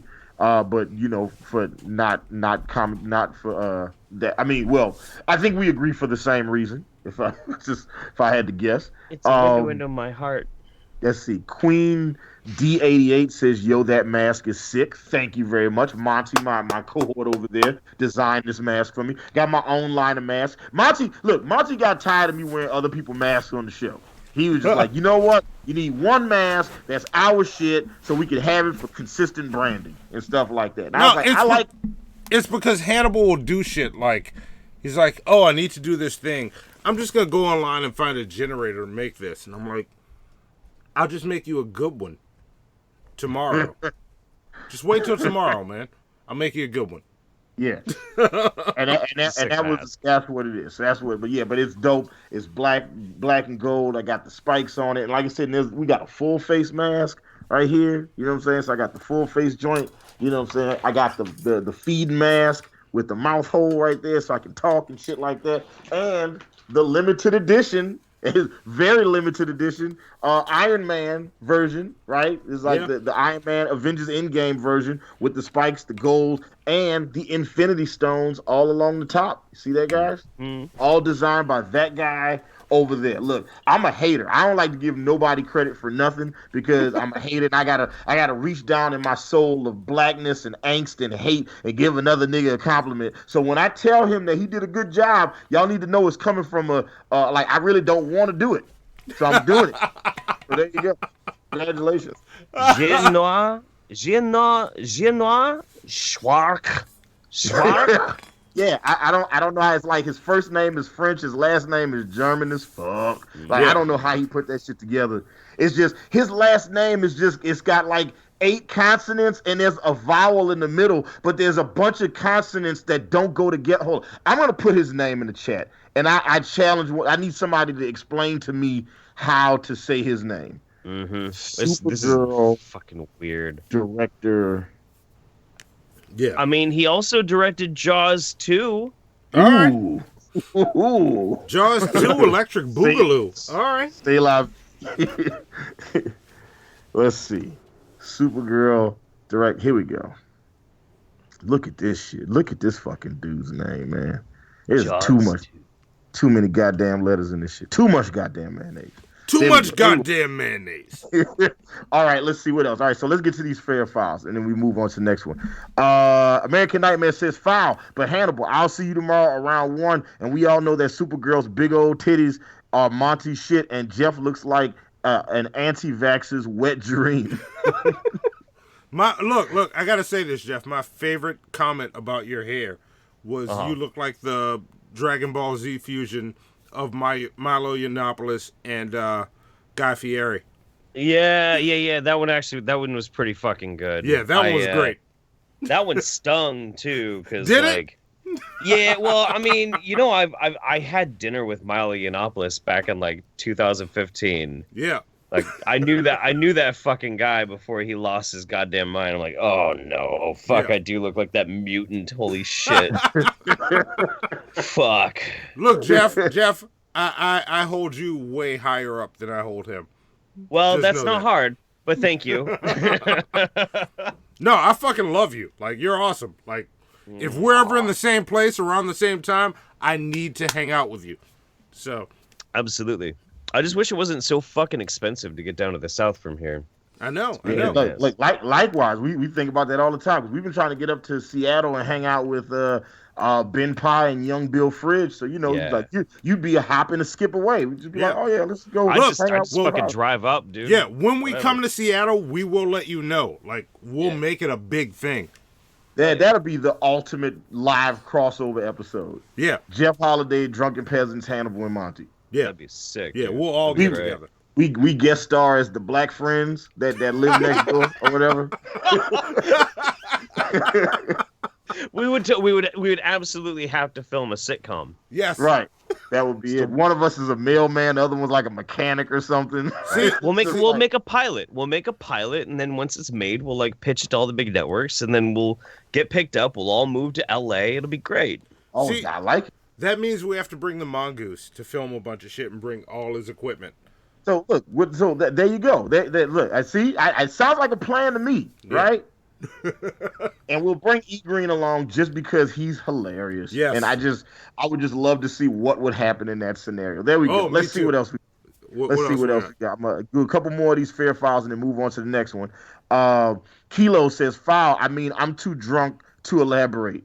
Destruction Inc. says foul. They could have gotten a different guy to play Superman. Yeah, but they all take place in the same universe, which is something else I want to talk about. Vapion says foul. I just watched this today. Christopher Reeve wouldn't have covered up a terrible love interest and an even worse villain. Tommy from says Tommy from Orlando now says foul, just no comment. Who's Your Buddy says foul. He makes it sound like Superman was necessary to carry a non-Superman movie. Yeah, and this is one of those things when they're trying to introduce new characters, right, to that universe. It was like, so what they should have done if they wanted to do a Supergirl movie the way they wanted to, they should have introduced Supergirl in Superman 3 and then gave her own film, as opposed to doing it the other way around. It was like, oh, we're gonna do a Supergirl movie and then put Superman in it. You should have put Supergirl in the Superman movie. You know what I'm saying? That's what I think they should have did. Whoa. Penultimate says foul. Maybe it would have been better, but with all the shit in this movie, it would have just been extra polish on a turd. Fabarino says foul. Mistaken Reaper says foul. Joe Amico says foul. I think everybody is calling foul on this one. Nobody thinks Christopher Reeve should have any level of blame in this movie being terrible. Yeah. And you know what? I agree, because look, at the end of the day, Christopher Reeves not being in the movie definitely forced you guys to change up what type of movie you made. But at the end of the day, be better at writing. Yeah. Okay. Like, you spent $35 million on this movie. You could have spent, you spent $1 million on the opening title sequence. I was about to mention that. You beat me to it. Yeah. So the least and the opening title sequence is awful. It's $1 million of awful. You could have you could have just had a regular fucking just like black screen. I could have done that. I could have done what they did. Yeah, black screen, white letters, and just pay a regular writer $1 million to give you a better script. Yeah. Yeah. Oh, yeah. I just realized Ethan, the love interest, that is Hart Bochner. I was like, I know that fucking face from somewhere. Wait, here it comes. Here it comes. Bring it, Jeff. That's fucking Ellis from Die Hard. Yes. Hannibal pointed that out to me on the phone earlier. Yes. What the Thank fuck, you. Dude? Yes. That's so crazy. Yes, that was fucking Ellis from Die Hard, the fucking coked out guy who betrayed his country to save his own ass. Yep. Yes, that fucking guy from the greatest Christmas movie of all time. Booby, I'm your guy. I'm your golden goose. Yep. Yeah. That's who he is. God. Yep. Yes, Yep. yes. That is who that is. Also, I don't know if you guys noticed it or not, but Mia Farrow is randomly in the movie also for like 45 seconds. All right, I didn't notice that.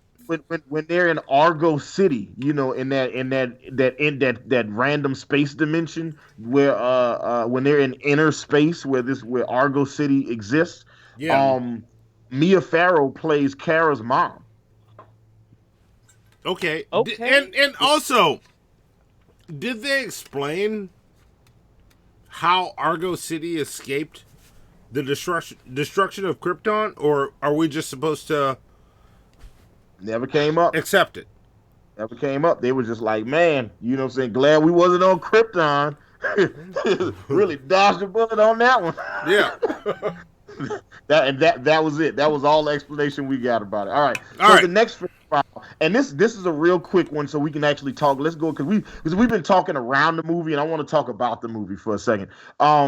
The next fair file and the last fair file, again, comes from multiple sources. Supergirl is canon to the Superman franchise, consisting of the Christopher Reeve Superman movies and Superman Returns featuring Brandon Routh. However, because the movie was not well regarded, because it was it didn't make a lot of money, and a lot of people shitted on this film, it is not Warner Brothers did not bundle Supergirl with the rest of the Superman movies in the Superman box set. So you can get Superman 1, Superman 2, Superman 3, Superman 4, The Quest for Peace, and Superman Returns, but you cannot get Supergirl in that box set, even though it's canon. Is it fair or foul that Supergirl is not included in the bundle? That's foul. Yeah, you foul. gotta include her. Yeah, gotta include it. Foul. Yeah, everybody in the chat, let us know if you're buying the Superman bundle, right?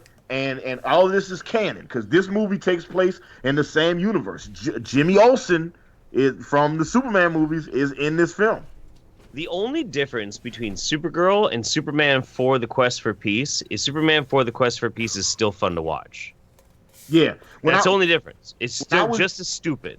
Yeah, when I was young, Superman 4: The Quest for Peace was my favorite of the Superman movies. Mine too. And this is why we cannot allow young people to make decisions, that affect the rest of the world. Because as I got older, I realized that I was dumb and young, and it was not the right movie. So there you go. But, everybody in the chat, let us know, is it fair or foul that Warner Brothers, when they made the Superman canon bundle, that Supergirl is not included in that bundle? You can get Superman 1, Superman 2, the Richard Donner classics. You can get Superman 3, which is weird, Superman 4, which is terrible, and then Superman Returns, which me and Monty will have a long discussion about that fucking movie when we get to it one of these days. Oh, yeah. Is it fair or foul that Supergirl is not included in that bundle? Yep. It's a crime. It's criminal. It is. It is. Check the chat. Check the chat. Let's get in. Let's give grades on this. Check the chat so we can do our grades. I got you. All right, so let's see. Joe Amico says it's Schwartz, like from Spaceballs. That's how you pronounce his last name, Schwartz. Okay, you know what, Joe Amico? Thank you for that, and give Joe Amico plunger points for figuring out how to pronounce that. And KS XY2 says, Jeff, what did you do to your hair? And there's also a Streamlabs that came in about your hair also that I wanted to bring up to, and I want to give Jeff Holiday a chance to respond. Oh, Jeff Holiday is gone. All right, well, we'll bring it up when he gets back. Okay. Yes. So let's see what we got. Let's see. I see your Schwartz is as big as mine. Okay, give Favorino plunger points for that. There you go. Get your plunger points. Let's see. Okay, God says foul, but this is the worst thing I've made, and the shit show is bumping in heaven. There you go. Yes. See, God loves us. Yeah. You know what I'm saying? And that's, God is all we need, and some more donations from you guys. Yeah. Go ahead, look, like I tell people all the time, this show ain't cheap. So send us a Streamlabs, send us a nickel check, super chat. Join us on Patreon. If you're not subscribed to our channel, click the subscribe button. We got Jeff freaking Holiday hanging out with us, and he's a shit show goddamn guest of the year. Yeah. True. You know how expensive it is to get Jeff Holiday on our, you know how much we have to pay Jeff Holiday to do our show right now? Okay? Yeah. They're exaggerating. They don't give me money. They give me drugs. Look, and let me tell y'all, those drugs ain't cheap, all right? Jeff likes the good shit, all right? Yeah. That's right. I tried giving him some baby aspirin, and he was not with the shits at all. Yeah, okay? like when Jeff sent us his rider for the first time he was on, we tried to cheap the shit, and his people were like, no, Jeff's not coming unless you change I have a this. taster. I have a professional taster. Yeah. It's true. Yeah. Jeff, your people are dicks. Yeah. Also, I'm sorry about hospitalizing your taster with that oregano as weed. I apologize. That's on me. That's on me. It was about time for them to move on anyway. You know, it's fine. Yeah. It's harder for them because now they're paralyzed and confined to a wheelchair. But whatever, it's not that big of a deal. I mean, we got it. He gets all the good parking spaces, so he's welcome. Yeah, that's true. See? I know is I have to pay people at this point, like, because I get blackout drunk and you just can't control. You can't control me. So when I start going towards a plate full of drugs, I need someone to be like, whoa, hang on. Yeah. Okay, that one's okay. Yeah. Yeah. No, he's this motherfucker tries everything. Absolutely. Jeff's drug taste is just white girls, and he's just like, hey, you want a party? And she's like, yeah. You don't say try. Say, hey, you want to try my drugs? You just say, hey, you want a party? She's like, oh yeah, let's totally party. Yeah. Yeah. Try that out. Let me know how you feel in about 20 minutes. Oh yeah, that's how you do. Let's see what else we got. So Destruction Inc. says foul. American Nightmare says foul. It still happened. Yeah, that's right. It should be a part of the box set. Penultimate says foul. They included the quest for peace. Damn it. Chaos XY2 says foul. Stand by your shit. Hell yeah. Give Chaos plunger points for that.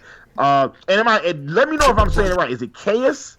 Sias XY2? You let me know how to say your name the right way, because I want to make sure I say it right every time. Joe Amico says foul. I'll bet that's because some copyright bullshit. And it's interesting because Superman 3 did so poorly, they the family that owned the rights to Superman's film rights at the time ended up selling it to another company, and then that company ended up making I think they sold it to Canon, and then Canon, like the old camera company, they ended up making Superman 4, which ended up being also terrible. So yeah, it was a lot of crap came out. Like, if you really think about it, if you think about the amount of Superman films that have been made, like live action Superman films, there's only like 2.5 good ones.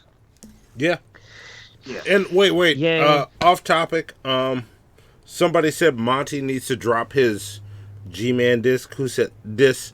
Who said that? Look, I will, and I'll get Hannibal to produce it, but only if he comes at me.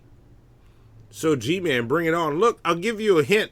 Some good bars to use against me is about how you don't know what the fuck my name is. Go with it. There you go. Yeah. That's not bad. It's nice to you gotta have one like locked in the chamber just in case. Just in case. The most criminal thing to happen in the whole Superman franchise, though, honestly, is that they didn't do a better job with Superman Returns, because I think Brandon Routh was the shit. I think he was fucking great. He was a good fucking Superman. And he's a super nerd. He's a hardcore World of Warcraft player, and he's a really nice guy. And he got a shit deal with a crappy movie. See? Yeah, and there's so much about that movie that I have questions about. Like, I really can't wait till we get to that movie, and so we can really break down why Superman Returns is what it is. Let's see. Mistake Reaper said foul. Kilo says foul, like Montel dropping the king cake baby. But the movie sucks, so I can understand why. I did drop the king cake baby. Look, give him plunger. Who said that? Who said that? Kilo. Give Kilo plunger points. Yeah. Fabrino says fair. It's advertised as Superman. Maybe adding Supergirl to the bundle would actually make people watch it, though. Like, and all it would do is just make more people watch terrible Supergirl. I don't know if it would make them like the shit. But that's an interesting point, because they are pitching Superman, and Superman isn't in that, because it is the Superman bundle. Yeah. You know what my favorite Superman movie is? Brightburn. Yes. Yep. Yeah. Like, the greatest travesty about Brightburn is that it wasn't released. It wasn't a property that was owned by DC or Marvel. Yeah. Because more people should see how great that movie is. What else we got? Let's see. Who's Your Buddy? I'm gonna do a couple more. Who's Your Buddy says foul. Keeping it out of the bundle just further highlights how bad this movie is. Vapion says foul. Did you notice Helen Slater was okay as Linda Lee, but her Supergirl was real bad? Yes. I did notice that, and with that being said, let's go ahead and get into this fucking movie. What order are we going in? Who's going to go first? Monty, Jeff Holiday, Hannibal to be damned. What order are we going in? Who wants to go first? Does anybody have any particular venom with this movie that they want to spew? If not, we'll start with you. Start with me? Yeah, let's start with you, Hannibal. Yeah, start with Hannibal. I don't have anything particular, and I started to make my What's Eating Hannibal about how bad the special effects were in this fucking movie. But no, this movie is just, it's not good. It's not a good movie. Period. End of stop. Full sentence. Peter O'Toole is bad. Faye Dunaway is bad. The story is bad. Like Helen Slater, like she might do a good job as Linda Lee, but she doesn't do a good job as fucking Supergirl. You know, I hate that they started adding extra powers to her shit. Like she has the ability to go from blonde to brunette. You know, at a second's notice. Yeah, which is a dumb power to have. Yeah. And then there's other like random like fucking the guy who plays Max Headroom, you know what I'm saying, is in this movie, right? Is he? Wait. Lawnmower Man is a rapist in this movie. Oh yes, he is. Oh shit. Like Supergirl is flying around, and then like she's flying around, and then she lands, and she's like, hey guys, where am I at right now? And then these two guys is like, oh yeah, man, you look good. I want to fuck you. Yeah. You know, and where am I at? Like, oh, you about to get fucked. That's where you're at. So they see her wearing the Supergirl costume, and then she picks up Max Headroom and then throws him through like a wall, right? And then so she's very clearly has powers, okay? She's a 125-pound blind girl that just threw a nigga through a wall. And then perp number 2 decides, oh yeah, okay, so you throwing niggas through wall. I'm gonna pull out a tiny switchblade so I can teach you a lesson. And then she used the heat vision to heat it up, and he was surprised. And I'm like, you literally live in a world where Superman exists. Why are you surprised? Yeah. Okay? I am blown away. This movie is just bad. It's a bad movie. And I was debating about what grade I was gonna give it. You know, because I floated between a D- and an F for a while. Okay. And the reason I floated, and Monty, the picture that we have that's in the background for the show right now. I gotta tell Zoe where it is. Okay. Tell the Zoe picture where that is. The one step up from the files folder. It's the picture I use as the background. You're gonna have to pull that up and show it. Yep, yeah, you gotta produce, Zoe. I'm sorry. Yeah, like there's like she's from a place called Argo City that exists in this weird dimension. At a certain point, she gets stuck in the Phantom Zone, but then she gets out. Like it was just like, so wait, this inescapable place, there's a way to leave it? Like somebody, but y'all better never tell Zod that shit. You know what I'm saying? Like the movie is ridiculous. It makes no sense. Like there's a oh god, totally my fault that you're searching for this, Zoe. My fault. I didn't tell you. Yeah, so look, I thought about it, and I was gonna say so. So basically, there's one scene in the movie that I started to be like, because of this scene, I was gonna give this movie a D-. There you go. Go full screen with it. There we go. Perfect. So y'all see this picture of Supergirl standing outside of Popeye's Chicken. Okay, there's a whole bunch of like is fucking Linda Lee and fucking Lois Lane's cousin Lucy and Jimmy Olsen and a bunch of white people and Popeyes eating 2-piece white spicy with fries with mash on the side, and then this evil Faye Dunaway, the evil witch, decides to attack the town because this dude that she met tried to make fall in love with her didn't fall in love with her, and Supergirl changes clothes not in a phone booth but in a motherfucking Popeye's bathroom. And because of that, I started to give this movie a D-. But even with my love of Popeye chicken, look, even the drive-thru, what does that drive-up window say? Love that chicken. Yep. Right? And as much as I love Popeye's chicken, I cannot do it. I got it. This movie gets an F. This movie is terrible. Everybody should watch this movie. I think this movie is that bad. And like, there are some movies that are bad, but they're so bad they're funny. I didn't enjoy any part of this at all. Right. So I gave it an F. Fair enough. Look, your grade, I actually struggled between the same two grades you struggled between. But I went half a step higher than you. I gave this a D-. And I can't add to anything that either of you have said. This movie was bad. I didn't enjoy it. Well, I can't add. What I did enjoy was, while most of the special effects were really bad, I think they were on point with some of the flying stuff. Yes. Supergirl looked awesome flying. Yeah, there's some good flying scenes there. Yeah. There's some. That's what I was mostly going to bring up too. Like the saving grace for me is there's like a certain amount of nostalgia for it. So you guys recently watched it. For full disclosure, I haven't seen it for about a year and a half. I didn't get a chance to watch it before the show. There's a certain nostalgia that kind of saves it a little bit, and that nostalgia is centrally focused around the special effects, which are bad. They're just as bad as everything else. Yeah, but they're fun. Like she rips the front off the construction equipment with the dude inside of it and flies away, and it's so hokey and stupid looking. But like I like watching wireframe kung fu flicks, like old Shaw Brothers kind of shit, you know. So what did you give it? What did you give it, Monty? I gave it a D minus. A D minus. I want to just give it a D because it's pretty bad, but I think I'm. Okay. I think I'm gonna go D because I love that kind of shit just enough. I think it pulls it out of the gutter enough that I would force somebody to watch it and I would get a kick out of it. Okay.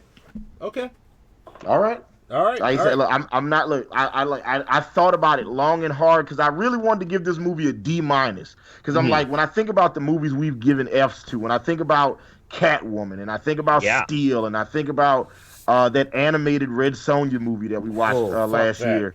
You gave Steel an F? Mm-hmm. Yeah, oh, absolutely. Spawn, Steel, Catwoman. Like, I hate that there's only like 6 black comic book movies and 3 of them are terrible. Yeah, okay? I fucking hate that shit. Steel is art, okay? Steel is art. Look, I will die on this fucking hill. Once a year, I force as many people as I can to watch Shaquille O'Neal movies with me. We watch fucking Kazam, and we watch Steel. I'm not fucking around. I do this once a year, and it's one of the best times of the fucking year. It is so fun. It is so but great. but you made it fun though. Like you made an event of it, right? It's just, but like, okay, yeah. Oh, you know wait, what? hang on. Hey, what's the name of the old man? The actor who plays the old man in Steel. Fuck. Oh, fucking Shaft. Who plays Shaft? Richard Roundtree. Thank you. Yeah, Richard Roundtree, looking almost at the camera, like just a little bit off the camera, goes, "Well, I'll be dipped in shit and rolled in breadcrumbs." That's the best line ever in a fucking movie. You can't give that shit an F. That's fucking criminal. I very confidently gave that movie an F. That movie is Jeff, terrible. This is because I agree with you. We need to talk about this off air because I don't think you're wrong, but you're wrong with the Ultimate Comic Book Movie list. But I don't think you're wrong. See, there's some movies that are so bad that you can enjoy them. Yes. And I think Steel is one of those movies. Like, if you high or you drunk and you watching that movie for the first time, it is just, and you just laugh at how bad it is, it's like, you can have fun with it. There's a lot of movies that's so bad you can enjoy them. And we're going to get to some more of those. You can't do that with Catwoman, though. That's legitimately, like, that's torture. That's why it's been consistently at the bottom since we started this list. That's a human rights violation, is making somebody watch Catwoman. That is a bad movie. Catwoman is fucking awful. There's a lot of people that was involved in that movie that all need to be ashamed of themselves. Like they asked Halle Berry recently had to do she was on Spill Your Guts or Feel Your Guts with James Corbin, and James Corbin asked her what was the worst movie she ever did. Like what movie would she say openly is the worst movie she ever did? And the whole audience is looking at her like, Catwoman, right? Catwoman? You want to say Catwoman? And she was just like, I can't say Cat. I mean, and she was like, because you could see she didn't want to throw nobody under the bus because of the amount of people that worked on these films. And it's like, to say a movie is bad, it's like there's so many people that work on some shit. And it's like, when you say it's bad, it's like, man, it's like you're throwing all these people under the bus. And I'm like, but nah, you're not throwing all these people under the bus. Because at the end of the day, there's probably about 4 or 5 people that are in control of the creative here. Yes. Like, there's a couple people in control of the creative and the execution. And those are the people that are taking the blame for that shit. Yeah. You know, like Halle Berry didn't write Catwoman. You know what I'm saying? But, you know, so like she did the best she could with the crap that she had. And it was some crap. Okay, Yeah. it was that movie was a litter box in the corner where all of the clay has been used, and the cat is just shitting on top of the shitty pissy clay, and that is sitting there stinking up the goddamn house. Got my eyes burning and shit. Fucking, I can't breathe because of this fucking garbage ass movie. Anyway, let's move on to the next. So actually, Catwoman though, it's because we're talking about Supergirl. Catwoman suffers from the same problem that Supergirl did. It was directed by a French director, except this one only had one name, so it was extra shitty. Yeah. Oh, Pitoff. Yes. Pitoff. Yeah. Pitoff, directed by Pitoff. Yeah. What the and fuck is a Pitoff? Yeah, somebody in the chat acknowledged. Vapion said he would give Supergirl a D because they used the Los Angeles Rams as the bumper car she saved him in, and that was the best part of the movie. Interesting sidebar, Vapion, but the bumper car had the Rams, the old LA Rams logo on it, and the old Patriots logo. So if we'd have watched this last year, we'd have been like, man, we watched Supergirl, and then the two logos on the car were also the same two teams that played in the Super Bowl last year. Oh, yeah. See? Yeah. There you go. Okay. And Monty would have pointed that fact out to no one. Are 100% correct with that. I would not have noticed. Yes. So there we go. All right. Well, I got our grades for this one. What's next on the docket? Next, let's go to shit we don't care about. Let's move on to the next segment. Here we go. Yeah, let's do it. Now, in a desperate attempt to fill 24 hours of programming, here's some bullshit that happened. We've got some footage here of the bullshit, which began just after 3 o'clock this afternoon. That's bullshit. This is bullshit. This is bullshit. You know what? This is bullshit. This is bullshit. This is bullshit. This is bullshit. Everything that guy just said is bullshit. Thank you.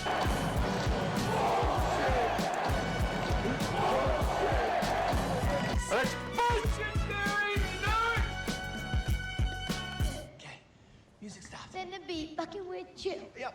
Little stupid ass, I don't give a fuck. I don't give a fuck. Yeah. I don't give a fuck, bitch. I don't give a I don't give a fuck.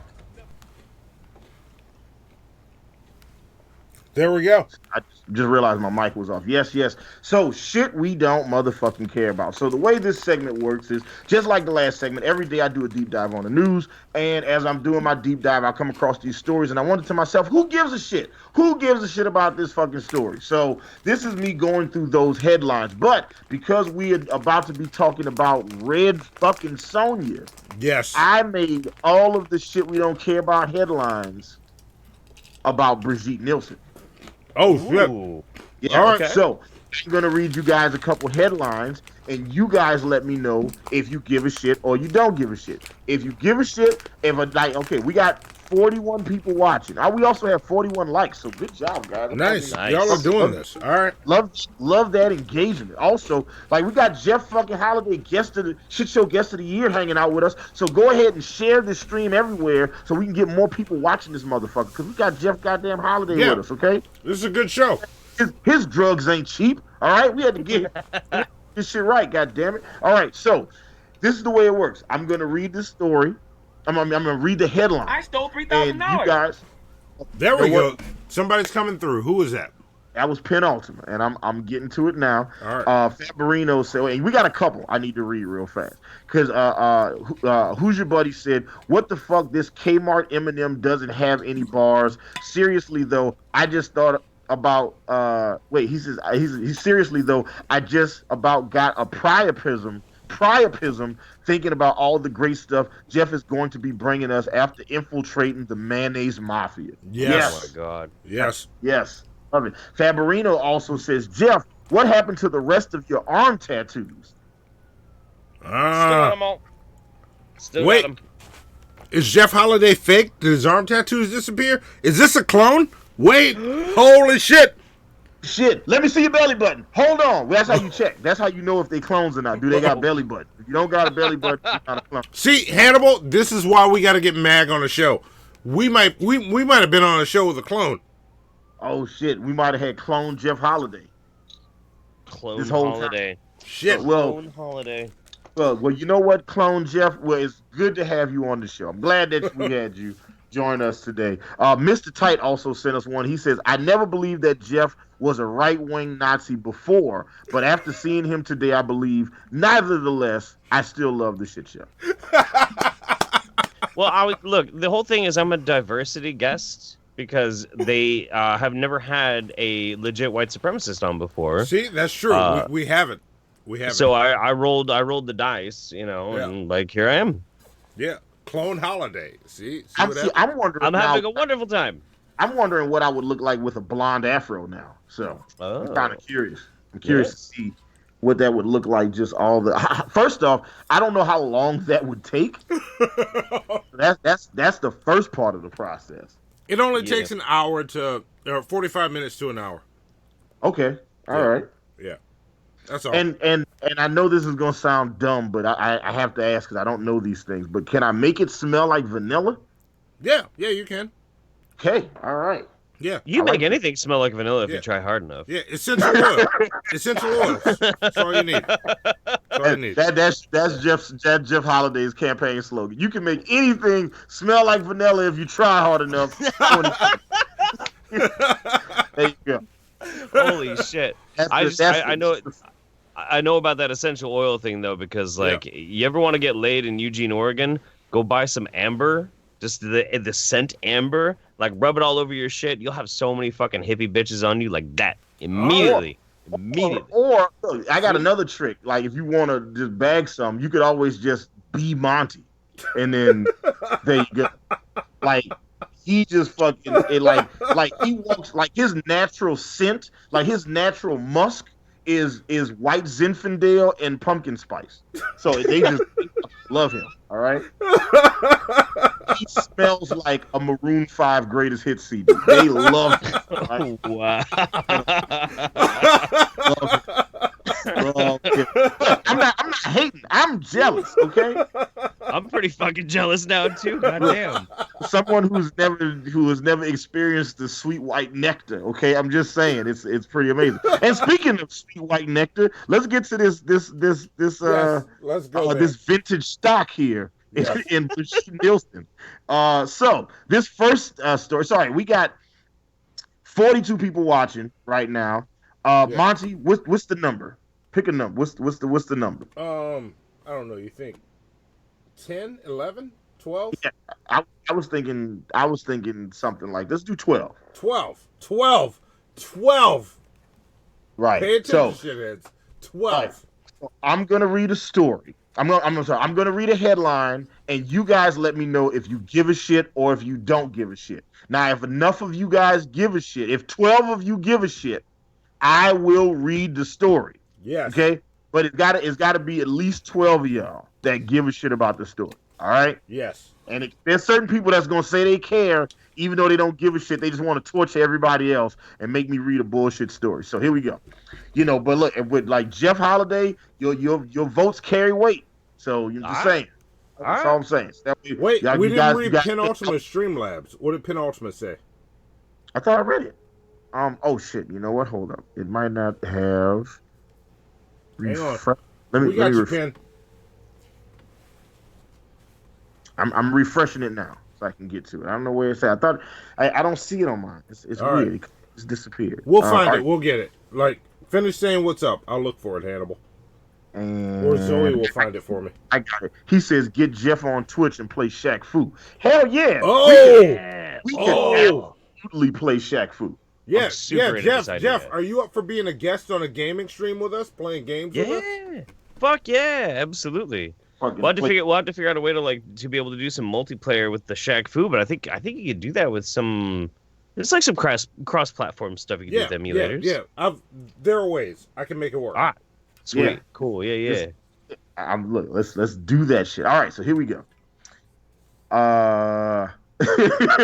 Fabrino said, "quote unquote" certain people. Yeah. He said, "American Nightmare says rigged time to use." He said rigged time to use my 12 sock accounts. See, all right. They're already ready to start caring about stories that nobody gives a shit about. But let's see. Maybe you guys will give a shit. So this first story comes from dailymail.co.uk. I don't care. I didn't read the story. I didn't read the headline yet. All right. Okay. Rocky 4-star Brigitte Nielsen, 56, shows off her decolletage as she plays with daughter Frida in the park alongside hubby Mattia Desi. I don't care. What is it? At first, I was like, "Is that like a French word for hoo-ha or some shit?" No. But then, like, oh, it's just their family. No. I don't care. Let's see what this is. I'm Googling what that word means. It's a low neckline on a woman's top. Yeah, no, I don't care. I don't care. It's called decolletage. Okay, decolletage. Okay. Yes. Yeah. Nope. Don't care. Don't care. Okay, Jeff Holiday, do you care about Brigitte Nielsen, 56, showing off her decolletage as she plays with daughter Frida in the park alongside husband Mattia Desi? I can't say that I do. No, I'm sorry. No, I don't care. None of Okay, us care. What's next? All right. The next story comes from The Guardian. All Okay. right. Let's see. Brigitte Nielsen on giving birth at 54. I was trying until there were no embryos left. I don't care. I don't care. I mean, I like to point out that Jeff Holiday burst into laughter just now. I'm fucking just saying, dude. Like, I don't know. All right. So did she actually get pregnant at like 54? I think so. Well, No shit. According to The Guardian. Yeah. I mean, I think that's pretty amazing, but I don't think I actually care though. Okay. Yeah. No. All right. I don't care There you either. go. And I'm seeing no cares in the chat. This is good. What's next? Awesome. Next story comes from people.com. No, I don't care already. I didn't read it yet. You can't say you don't care. All right. Read it. Fine. Okay, let's see. They have an autoplay. All right, SWAT star Shamar Moore kisses his married crush Brigitte Nielsen on the lips twice during the talk. No, I don't care. Now look, listen. This stars this story has Shamar Moore in it, who does the voice of Cyborg, which is also a comic book character, and Brigitte Nielsen was in Red Sonja, which is also a comic book movie. So there you go. It's tied together. Yeah, no, I still don't care. I don't care. Okay. All right. Yeah. No, I don't care. Do you No. care? Yeah. See, Jeff No. Holiday doesn't care either. No. God damn it. Yeah. Okay. All right. And the last story comes from The Guardian also. Actor Brigitte Nielsen defends having baby at 54, saying, "It's my life." Nope. Or "It's my life." It's my life. It's my life. Only if she's referring to the Eminem song, or actually, it's a Maroon 5 song with Eminem and 50 Cent. There you go. Monty knows his Maroon 5. Okay, he knows the keyboard player for Maroon 5 is from New Orleans. That's why I understand. Listen, that's the key to if you wanna have sex with a bunch of white girls, get your Maroon 5 on. I'm trying to help you out. He's absolutely right. 75% increase your chances. That's true. That's actually true. Yeah. And she's from the Midwest, and she's in her mid-40s and has a few liver spots on her breast. Fucking Nickelback, okay? I want to be a rock star. Just play that shit, okay? And you are welcome. So, yeah. See, here's the thing, though. Here's the thing. When you're going fishing, if you know the secret to catch a lot of fish, doesn't mean it's fish you want to catch. That's true. Just saying. That's true. Nickelback catches. Yeah, you might want to throw them back. I don't know. We've had Remy D on. Y'all saw Remy D. Remy D is awesome. Remy D is awesome, hot, and super cool. She likes Nickelback? She loves Nickelback. Really? Yes. Remy D is one of the most awesome people I know. Huh. And Interesting. she's crazy hot, loves Nickelback. Fuck it, whatever. There has to be at least one, right? I mean, look, I know a lot of hot girls that like terrible music though. So just saying, that's just like so. I'm just saying, like, it's not always a rule thing. Like sometimes people just like some shit. Look, I was doing some Uber and Lyfting the other day, and I picked up this young guy and this young girl, and me and him were having a long conversation about hip hop music. Super talented guy, knows his shit, Monty. We might need to have this dude on the show one day. All right. And he was just like, yeah, man, like we were talking about, I was like, man, you know a lot of really good music about this and that. Like he knew his shit, he knew his history, he knew all kind of shit. It was dope. And it was like, he was like, unlike my girl, and she's sitting next to him, and he's like, yeah, she don't like good music, bro. She just be like, she don't like nothing good. Everything she like is obscure and it's just random as fuck and just poppy shit. And I was like, well, shit, I want to hear what you listen to. So we set it up for her to Bluetooth in, so she starts playing something. And I'm like, I kind of like the vibe is kind of wavy. I'm like, it kind of reminds me of like Foster the People or Empire of the Sun, the Fits and the Tantrums. I said, so I said, are you into any of those bands? And she was like, I don't know band names. I just know the songs I like. Wow. Yeah, see, nope. That was how she said. She literally said, she's like, I don't know band names. I just know songs that I like. That's fucking great. Yeah, and she was pretty hot, and she didn't know shit. Yeah. She didn't know shit. She's like, there's a bunch of songs. She was like, I mean, I would probably know them if I heard them. I was like, oh, man. Yeah. And I'm looking at him, and me and him just had a whole comprehensive conversation about Outkast. And I was just like, and then she was just like, I don't know the names of bands. It's just like her learning the names of bands was way too much work for her. She was like, listen. I got to do all this work to look this good. You expect me to remember the names of music I like? How fucking dare you? You know what I'm saying? Every syllable is a fucking struggle. I don't care about the article, but I will say this, like, mad props to Brigitte Nielsen if she can fucking do this shit. Like, she's already a crazy Amazonian broad. You know, if anybody can carry a kid that fucking old, it's probably her. Yeah. You know? And look, that's a perfect segue. Let's talk about this fucking movie. All right, Monty, you go first on this one. What'd you think, Monty, about Red Sonja? I actually agree with the conversation we had earlier. This movie was bad, but also funny. Every bad thing that happened was hilarious. Yes. And like also the fact of when Arnold Schwarzenegger shows up, I'm like, why the fuck? What is his name he's using? He was supposed to be Conan, but even he was like, nah, we're not gonna ruin my name and Conan's name with this. I thought they had like there was some sort of licensing problem with it or something. Yeah, that's exactly what it was. They didn't have the rights to use the Conan character, because somebody else owned the rights to him at the time. Yeah. So they had to come up with this, Calidor, which fans have theorized is another name that Conan goes by. Yeah. Okay. Yeah. Because the same guy who wrote the Conan novels wrote Red Sonja. Yeah. Okay. Yeah, cool, they cool. coexist in the same universe. That's some weird shit. Yeah, this movie was just bad. I want to know, I didn't look it up. Is that little kid Bolo?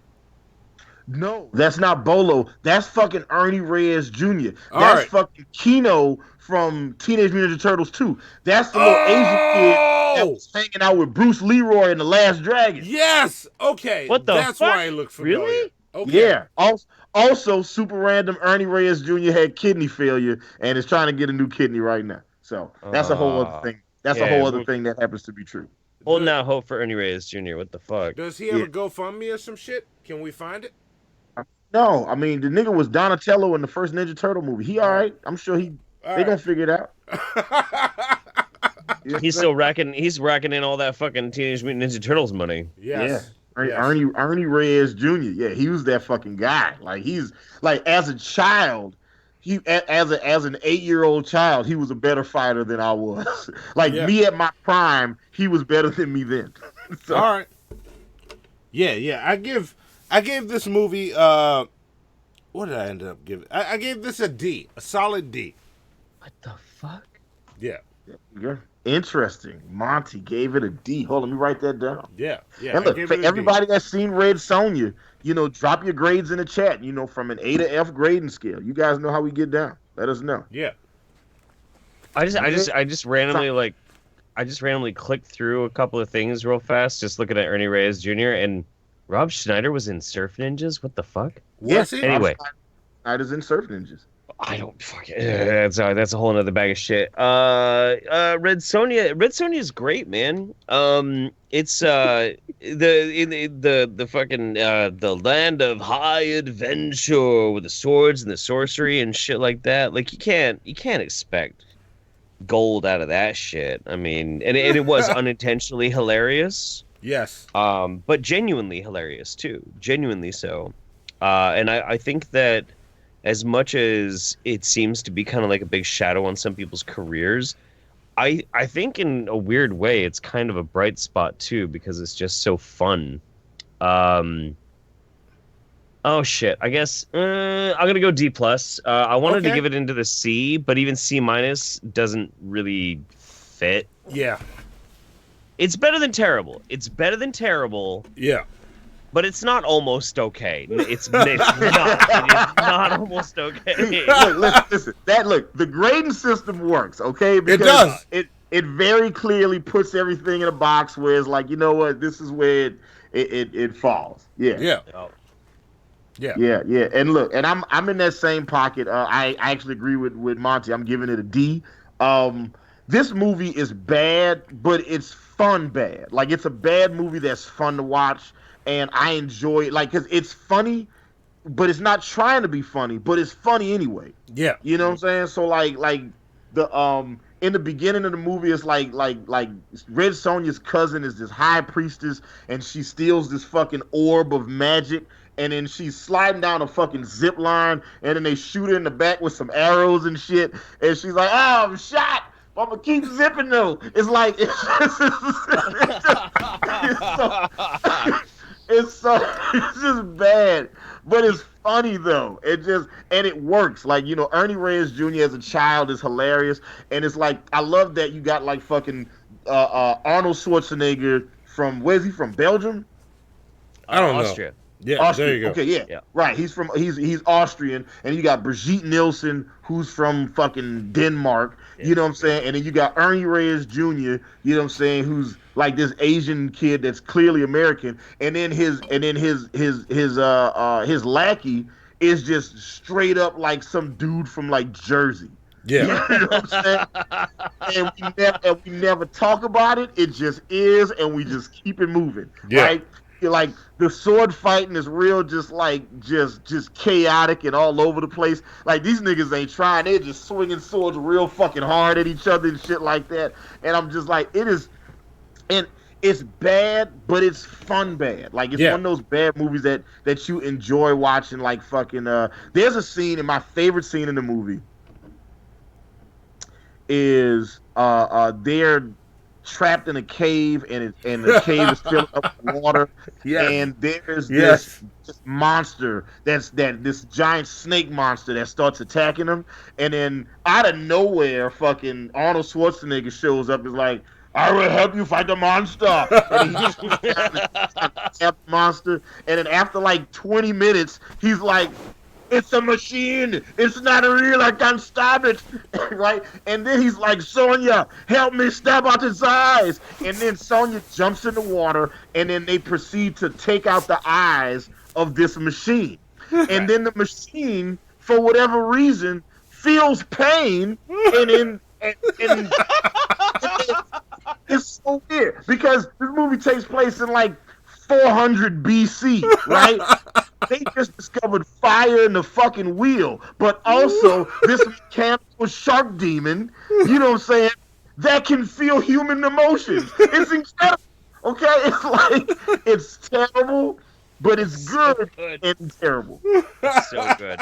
Yeah. I think maybe one of the reasons why I have like a stole little bit, I $3,000. wanted to rate it higher is when I think about Red Sonja, I think obviously about like Conan the Barbarian, Conan the Destroyer, Red Sonja. Those three are like intrinsically linked no matter what, you know? And it's also because like that's the era that it was in. So if I base it on a rating scale of like Conan the Barbarian is like the top, it's an A+ movie, which it's not. It's not. Objectively, it's not. Yeah. But if that's how I perceived it, and then I'm comparing like Destroyer and Red Sonja to it, it feels like it should rank a lot higher. But like in the vacuum of movies, in that space, right. And it all fits in, and it like elevates it in the heart. It elevates it up. But yeah, it's a shit movie. Yeah, it's bad. Yeah, I'm comparing it to other movies that came out at that time, like Aliens and Star Wars and fucking. I'm comparing it to The Godfather. I'm not like, look, this movie. I'm not comparing it to American Ninja 2 starring Michael Dudikoff. So just like, can't do it. I'm like, look, but I enjoyed Back this to movie. the Future also came out around the same time as this. Yeah. So like there was some, and because the I was having a conversation with somebody about this, and it was like, well, you know, the special effects at the time, it was the 80s, so you get what you get. And I'm like, then I start pointing out all the good 80s movies that came out at that time that had great special effects. Right. So, you know, so the argument that, oh, well, it came out in the 80s and everything was bad then, I was like, no, everything wasn't bad. I can give you a list of stuff that came out then that was great. Point of order on that one, that year was Goonies. Goonies came out, and this year is the 25th year anniversary of the Goonies. Wait, no, not 25th. Fuck, 35th, I guess. Yeah, and there's actually going to be like a massive festival in Astoria, Oregon. Ooh, yeah, Goonies dude. Yeah, Goonies Festival. Like a bunch of the people who were in the film, like the actors and shit, are all gonna fucking show up and party in this tiny piece of shit town in Oregon. Me and all my friends are all going. That's awesome. Wasn't Josh Brolin in Goonies? Yeah, he was. Yeah, Josh Brolin, Sean Astin. I hope Corey Feldman doesn't show up because fuck, dude, I don't want to deal with it. Listen. If you want some good drugs, fucking Corey Feldman, okay? The voice of Donatello and all of the live action Teenage Mutant Turtles movies. Hell yeah, he's got the best drug. Yep. Yeah. Oh, he does. He's permanently on them too. What the fuck? Yeah. Like he needs the drugs to live. The drugs are a part of him now. Yes. They're one and the same. All right, so there we go. That's Red Sonja. We all gave our grades. Two D's and a D+. That's not bad. We all that's not bad. We're in the same ballpark. Well, that brings me to my second question, which I said I had two questions at the beginning of the show. I only asked one. Like, we talked some shit. We're gonna continue talking shit. But my second question, and it's only directed at you, Hannibal. This one's yours. That question is, what's eating Hannibal? Yes. Time to. Okay. Yeah, I got something I need to get off my motherfucking chest. God damn it. All right. Let's do it. Here we go. Yes. Let's run it. Up.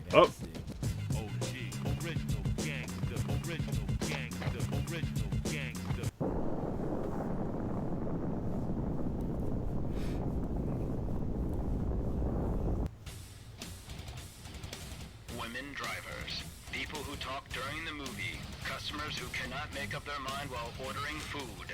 They shit on LA, they shit on Chicago, they shit on Miami, they shit on New Jersey. New Yorkers, Atlanta Falcon fans, possibly people from Alaska. They hate Canadians, they hate the South, they hate the rain, they hate the snow, they hate murder, they hate crime, they hate fucking everything. They hate the Knicks when they're winning, they hate the Knicks when they're losing. Indecisive morons, blithering idiots, humans. These people have formed a burning question. What is grinding Hannibal's gears?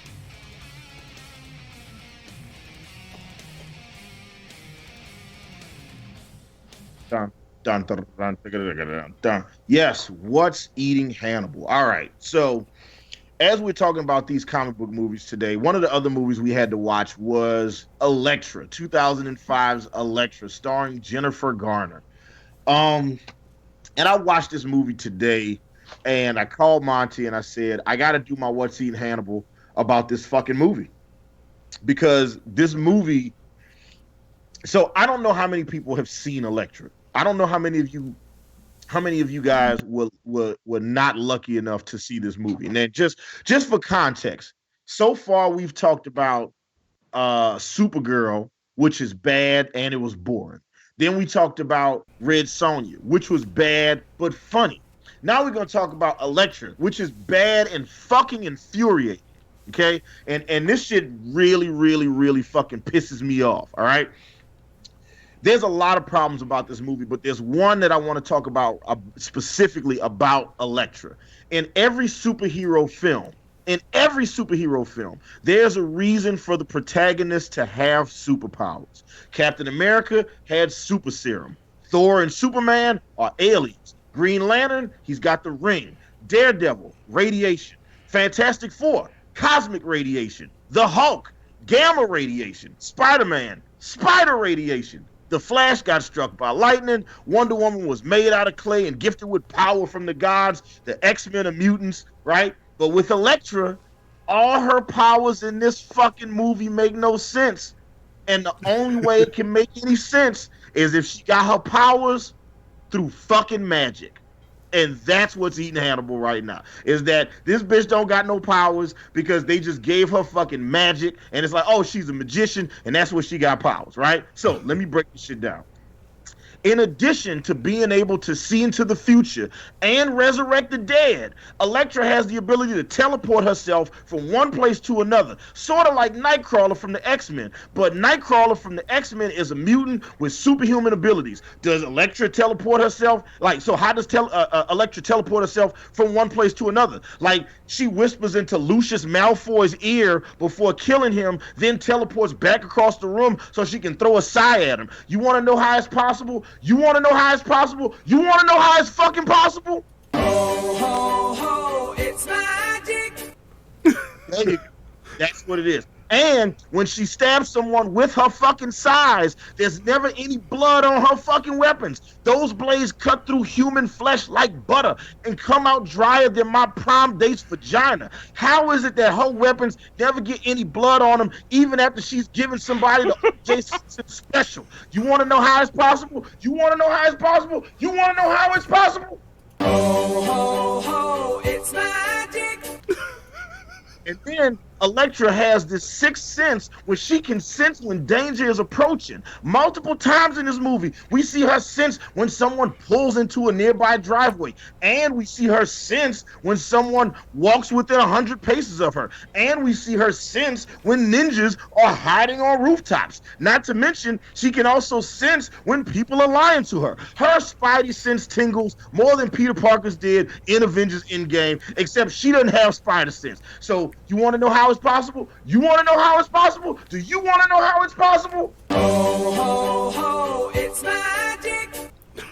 And let's talk about the goddamn hand for a second. The bad guys, the main antagonists in this goddamn movie. There's one guy who has tattoos that he can apparently manifest in the real world. For instance, this nigga has a tattoo of a falcon that can come off his body and fly around and do surveillance. And once in the movie, it even becomes a spray-painted graffiti wall.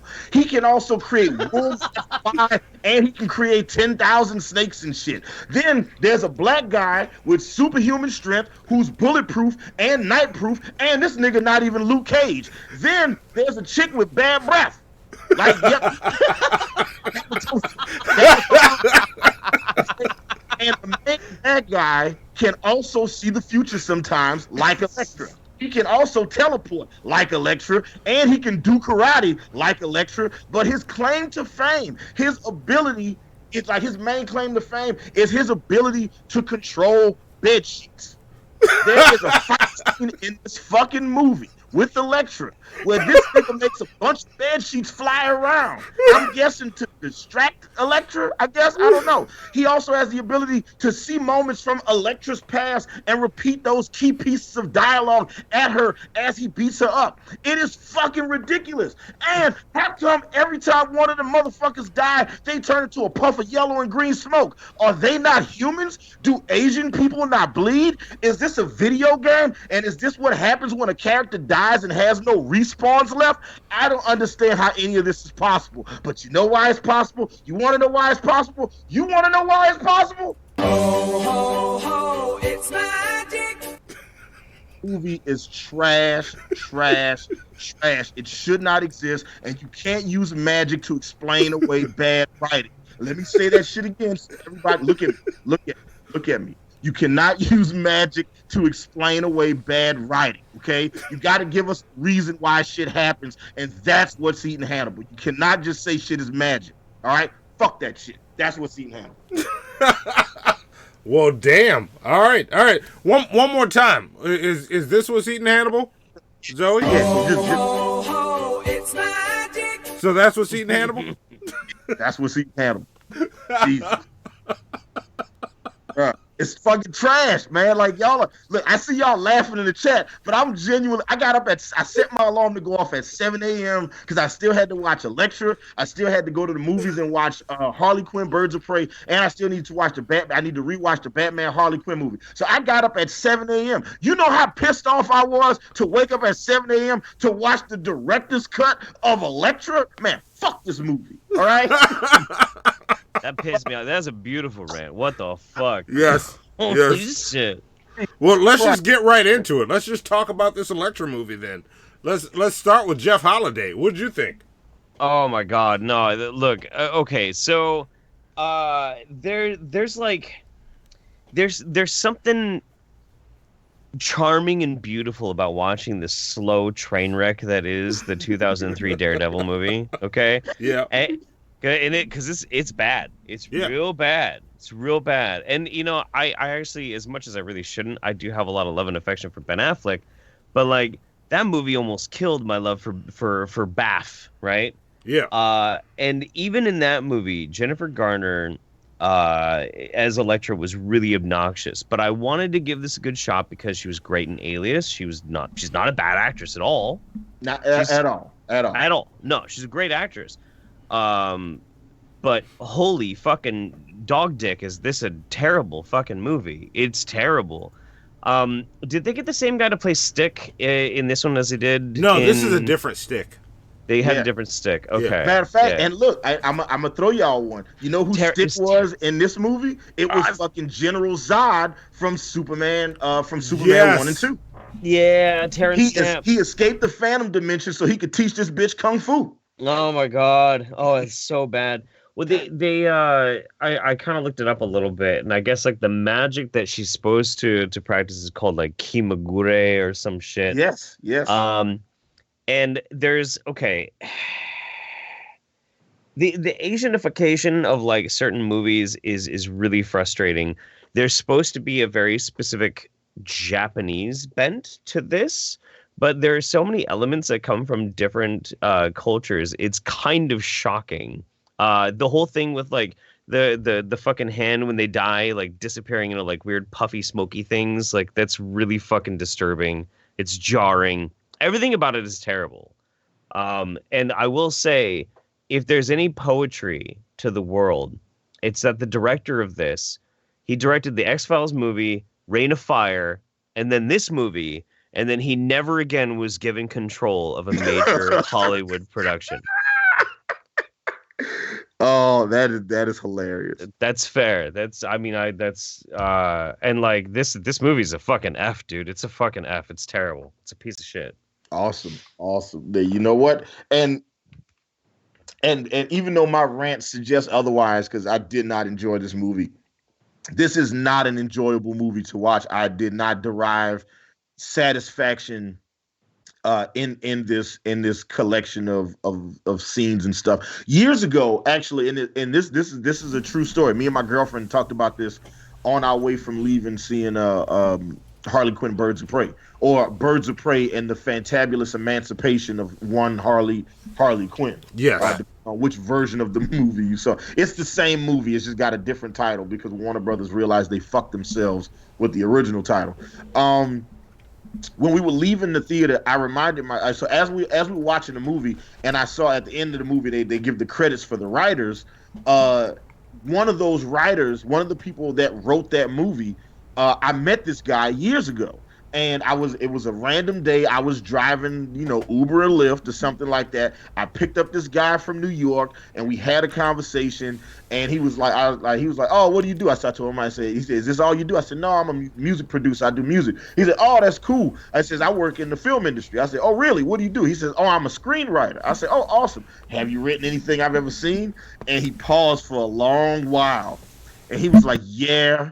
You ever seen Elektra?" I was like, no, Elektra, and he was like, "Yeah, I wrote on that," and I was like, "Oh."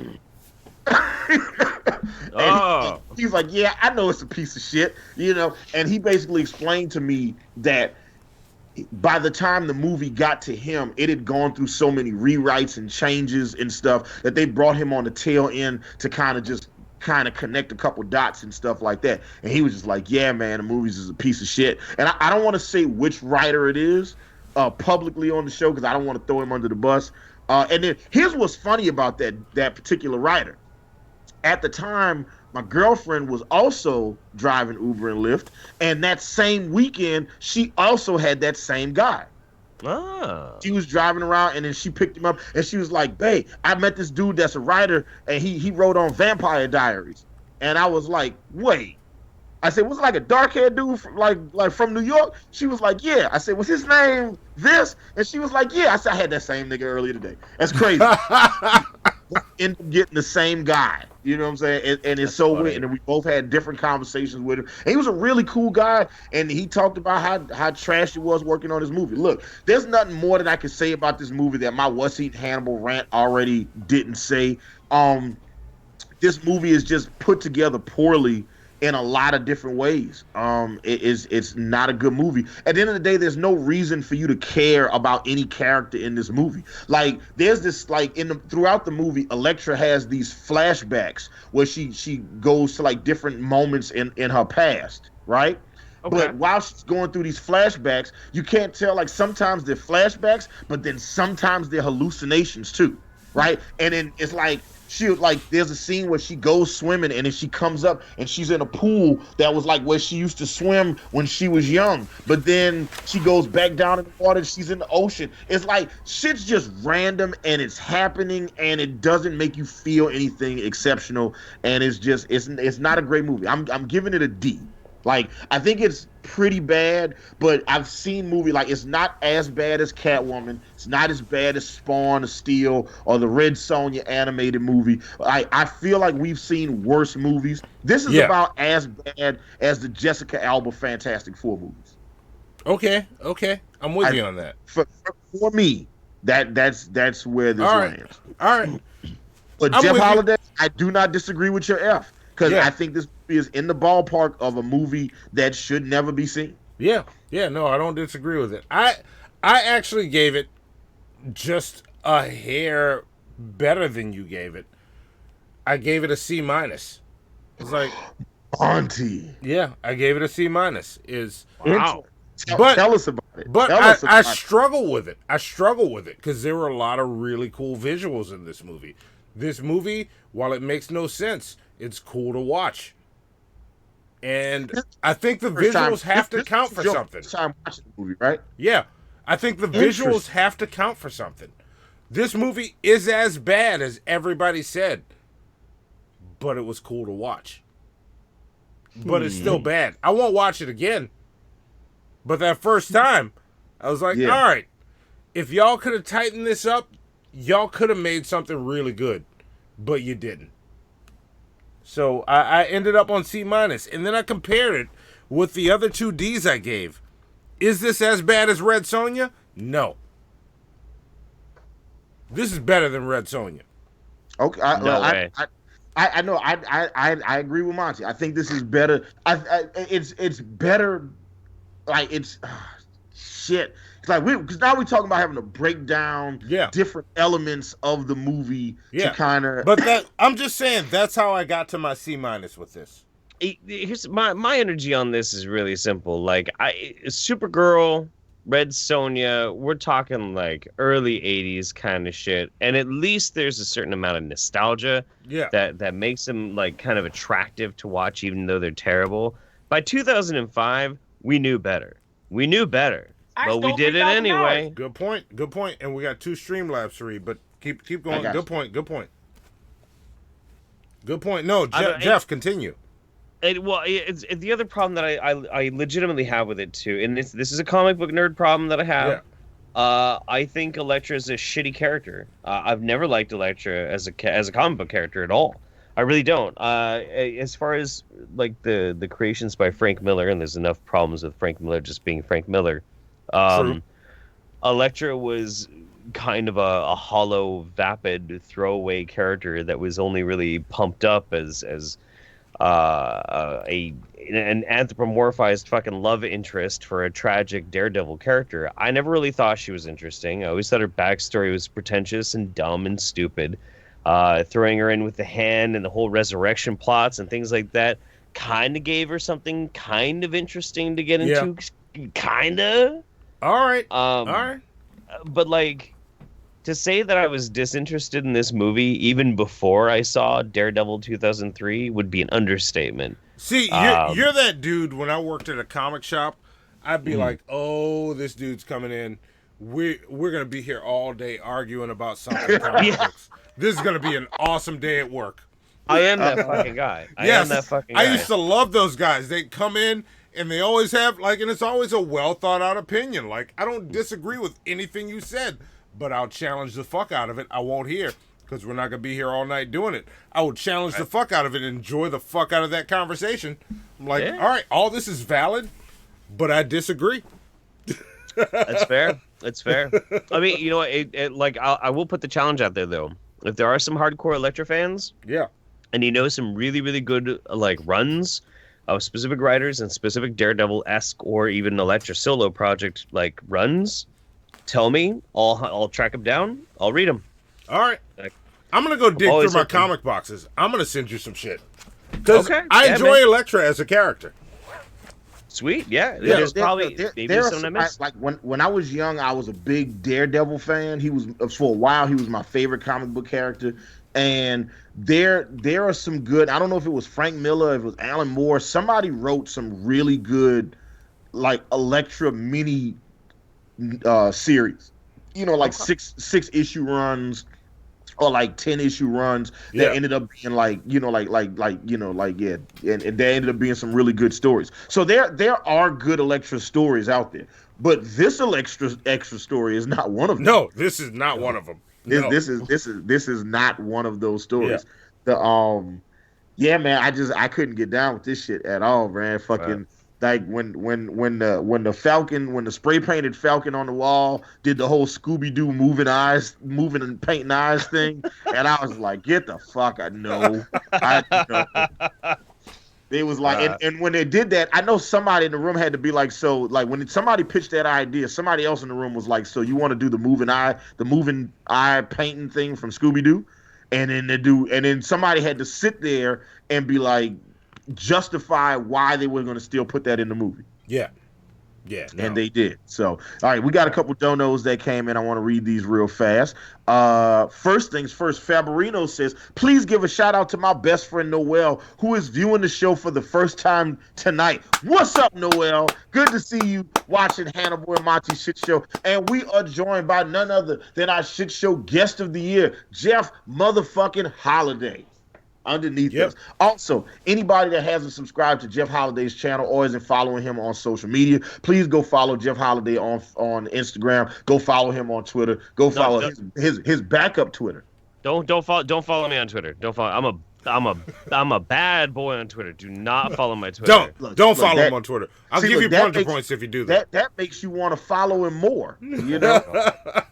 I'm a spicy boy. Yeah, it's like when they tell you, when the DARE people would come to school and be like, yeah, don't do drugs, and you'd be like, what are drugs? Say, oh, you know that feeling like when you just beat the hardest video game you ever played, and you know that great feeling that you have? That's what drugs is. I was like, shit, I want drugs now.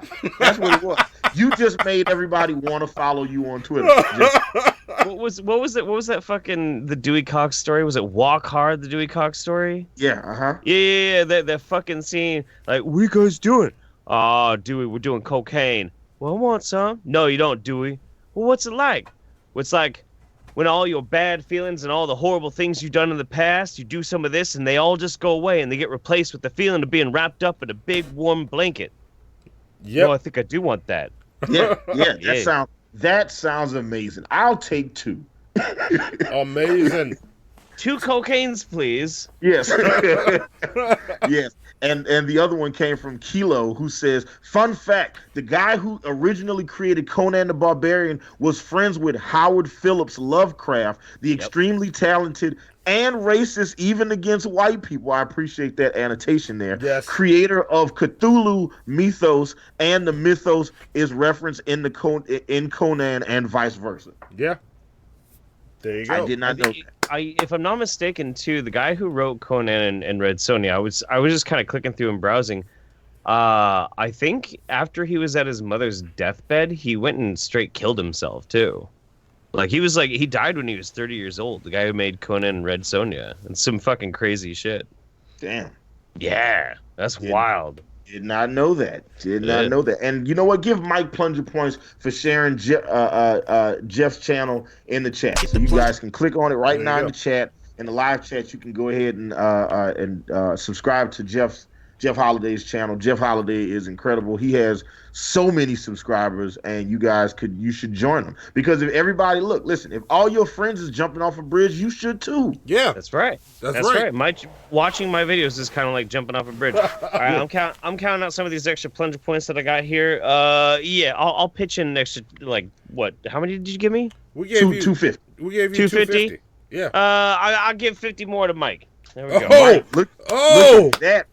Mike, look at the come up just now. I saw him say that he voted for me for guest of the year earlier. I saw that. Yeah, I appreciate look at that. Mike got hooked up. All right, all right, that'll work. That'll work, folks. It's not too long. It's not too late to start sucking up to me. It's fine. Kissing up to the guest can make a difference. Like that. There you go. You might have pushed Mike up. Yeah, look, 200 extra plunger points that he got to give out, guys. He got to give them to somebody. It might as well be you. Yeah. That being said, Monty, what's our next bit? Our next bit is, look, we've gone through all this. Like, we've talked about all these bullshit movies. Let's get into some really important shit. I got some important shit to talk about. Okay, let's do Monty's important shit.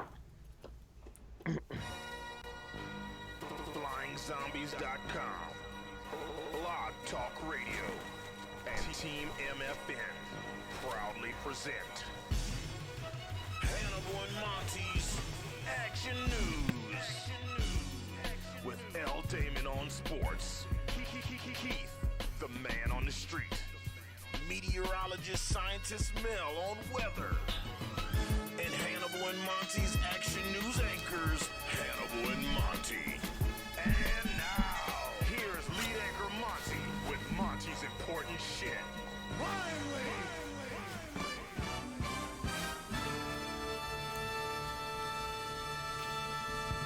There we go. Is my tie straight? Am I looking good? Yeah, it's good. You look very, very presentable. And there we go. And I am digging the fucking Batman Harley Quinn background you got. Move your head to the side just so we can see this magnificent background you created. There we go. See, it's just city moving back and forth. That's all. Yeah, but it looks good though. It looks good. That suit jacket is fucking amazing, by the way. Yeah, this suit jacket is made by a mayoral candidate for New Orleans 2 years ago, Charles O. Anderson. Check him out. He's a badass. He makes these custom made. They're called one-of-one jackets or one-of-one blazers. Man's awesome. Check him out. I'm not gonna lie to you. I don't know if I want to trust a person making my political decisions that make such badass clothes. That's pretty badass. I'm like, I want my politician to dress like a disheveled old man trying to get super dingy. I basically want Bernie Sanders. What I want. Is what I'm saying. I'm reaching out to Charles. I may get him to be a guest on the show, and when I do, check this shit out. Will be his rap video that he made to announce his candidacy for mayor. Okay. Yeah, it's terrible, and he knows it's terrible, so it's gonna be fun. but this is important shit. Before I start talking about check this shit out, we're about to get into, if you notice the background, like what's behind me, Batman versus Harley, or not versus, Batman and Harley Quinn. That's what we're going to be talking about next. So I have a bunch of random Harley Quinn facts that I'm going to get into. And I've got 4. 3 of them are real. 1 of them I just made up. So. Okay. Yeah. So it'll be up to y'all. You get 1 guess. Everybody, including you, Jeff. Jeff, Hannibal, shitheads, you only get 1 guess. And the person that gets it right, Hannibal, how many plunger points do you think we should give for this? Let's do 40 plunger points today. 40 plunger points. All right. Awesome. So you can get 40 play if you guess right. But look, you only get 1 guess, and after Monty reads the last story, I'm going to hit the timer. All right. Once the timer runs out, we are not accepting any more votes because you fuckers will get on Google and search the results. You know, and I get it because I understand these fictional points that we've created, plunger points, are valuable to you guys. You want these points. I understand, but you're violating the spirit of the rules, just like NFL players doing cocaine. All right, yes. You're violating the spirit of the rules. I know there's no rule that says you can't do cocaine while playing football. Yeah. Still, that's anytime somebody does that, that's the Air Bud defense. Yeah, I kind of have I have a spur. There's nothing in the rule book that says a dog can't play basketball. That's the Air Bud defense. There you go. I have a spur of the moment sweeten the pot idea, but Jeff has to agree with it. He's got 200 plunger points to give out.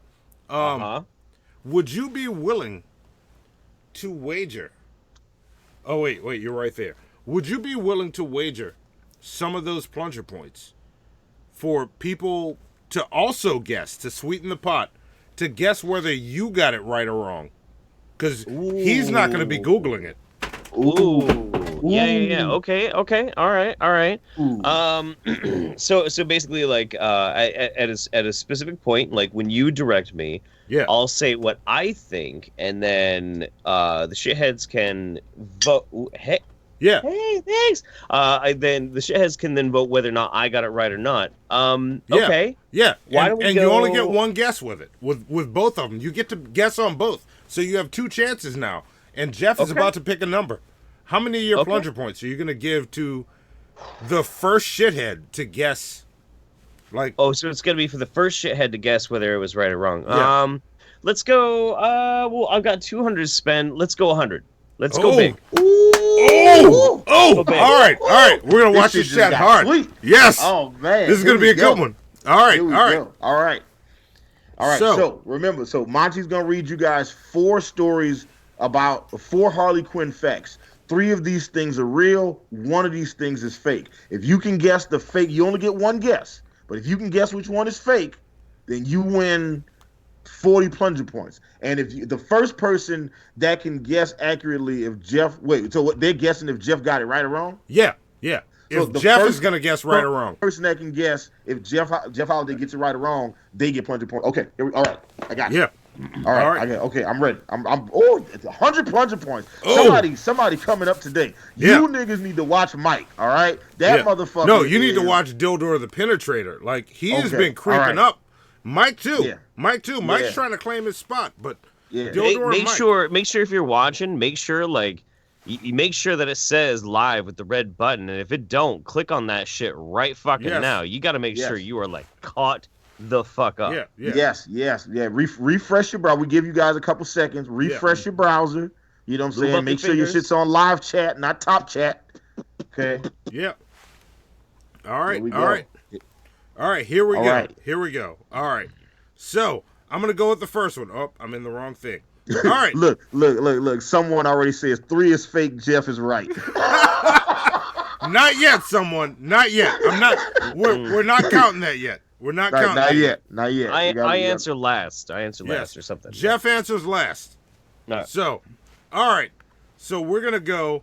All right. My first one is Harley Quinn. The inspiration for the character of Harley Quinn came from a scene from the soap opera Days of Our Lives. Okay. And the second one is Harley Quinn's first appearance was not in comic books. The third one, Marvel and DC are currently, as we speak, working on trying to build a crossover movie featuring Harley Quinn and Deadpool.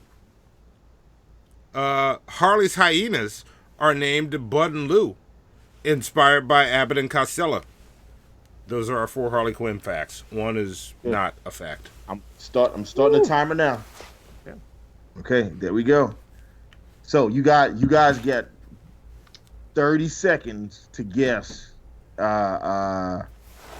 which one of these is right, which one of these is wrong. We got to give them a short amount of time, Jeff Holiday, because these fuckers, like I said, they're already on Google. They're already figuring it out. So we gotta so let those votes come in now, because you ain't got a lot of time, guys. Once the timer goes off, we're not accepting any votes. Yeah. So figure out what's up. Let me know what you think. Votes. All right, here they come. They're coming in. Running out of time, and there we go. All right, American Nightmare was the last one I saw. Look, no, the last one I saw on mine was all right. Make it Dildor, and that's it. All right, Dildor the Penetrator with 3. All right. So, all right, now, open it up. I want people to guess right now. Set a 15-second timer. Okay. Do you think Jeff is going to get it right or wrong? Wait, hold on, wait. Let me set the timer first. Because God damn it. I wasn't ready for this, Monty, but I like it, though. I like it. I wasn't ready either. I just thought of it on the spot. Sorry. Okay. That's my fault. All right, I'm starting the timer now. Go ahead. Wait. Start the timer after Jeff says, right? Well, no. I want them to guess before he says it. Do they think he's going to get it right or wrong? How confident? I think Jeff should say what his guess is, and then we start the timer and then see who thinks he got it right. Because they don't know what he voted for. Exactly. That was the idea. So you want it to be a blind guess. Yeah, I want it to be a blind guess. Yeah, this is 100 plunger points. Okay. It is 100 plunger points. Yeah. All right. All right. So I'm gonna start the timer now. Yeah. There you go. Start the timer. Here you go. I'm starting the timer. 15 seconds. All right. And I'm already seeing them coming in. Fabarino and Social Oddities believe in you, Jeff Holiday. Okay. Dildor the Penetrator doesn't. I already saw Mike said I was wrong. Yeah, Mike. I was wrong. All right. There we go.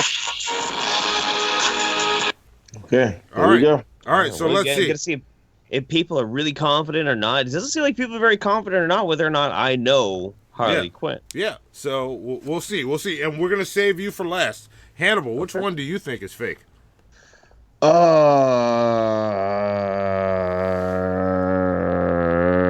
Shit. The Days of Our Lives one sounded fake as hell when you said it. And I was just like, it sounds super fake. It sounds like you was just at some white woman's house today that was watching Days of Our Lives. And you was just like, yeah, I'm going to incorporate this into my segment. So that's the one I'm going with. I'm going with the Days of Our Lives because it just seemed like a lazy lie. The other ones, have the ring of truth to them. But, that one sounds okay. Okay. All right. Fair enough. Jeff Holiday, which one do you think is fake?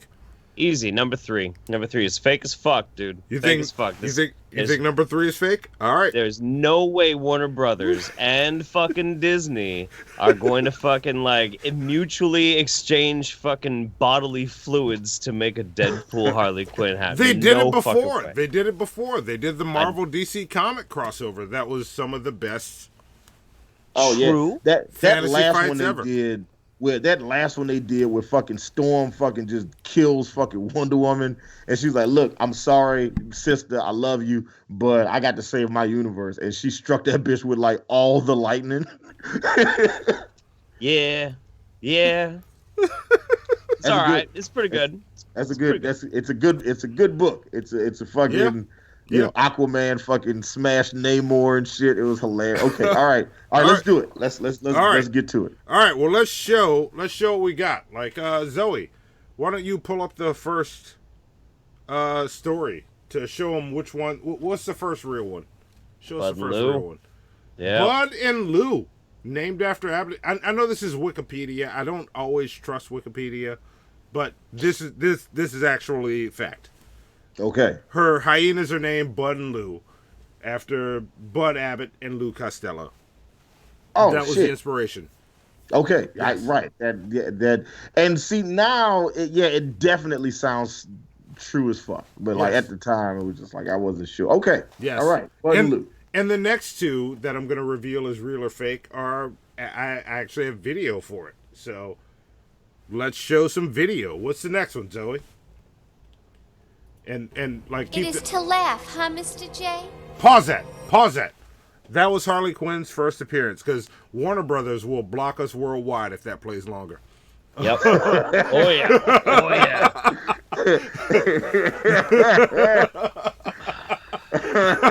That was Harley Quinn's first appearance in the Batman animated series. Never appeared before in comic books, but showed up right there. And she was not as fun. Like, she just looked bored as shit. It is to laugh, huh, Mr. J? So, it's the first thing we ever heard from Harley. Yeah, right there. who'd have knew that would spawn a worldwide phenomenon? You know what I'm saying? Like that, like this random character in the background of the greatest animated show of all time. Yeah. It's pretty fucking choice, dude. Yeah. Yeah, it's awesome. It's awesome. It's either Batman animated series or The Simpsons. It's one of those two. It's got to be the greatest. Batman animated. Yeah, Batman animated. Yeah. Yeah. I ain't a Simpsons fan, man. Look, I agree with Jeff on this. Jeff is right on that. Batman animated series, all the way. I think there are cases you could make for Batman animated series, but I feel like I could definitely make a stronger case for The Simpsons. But look, this ain't the time for that. This ain't the time for that. Yeah, we can fight later. Have that we can fight conversation. Later. Yeah. All right. You're wrong, but all right, now. Everybody knows the second best cartoon ever was Duckman, but whatever, it's fine. What? You weren't fucking with the critic?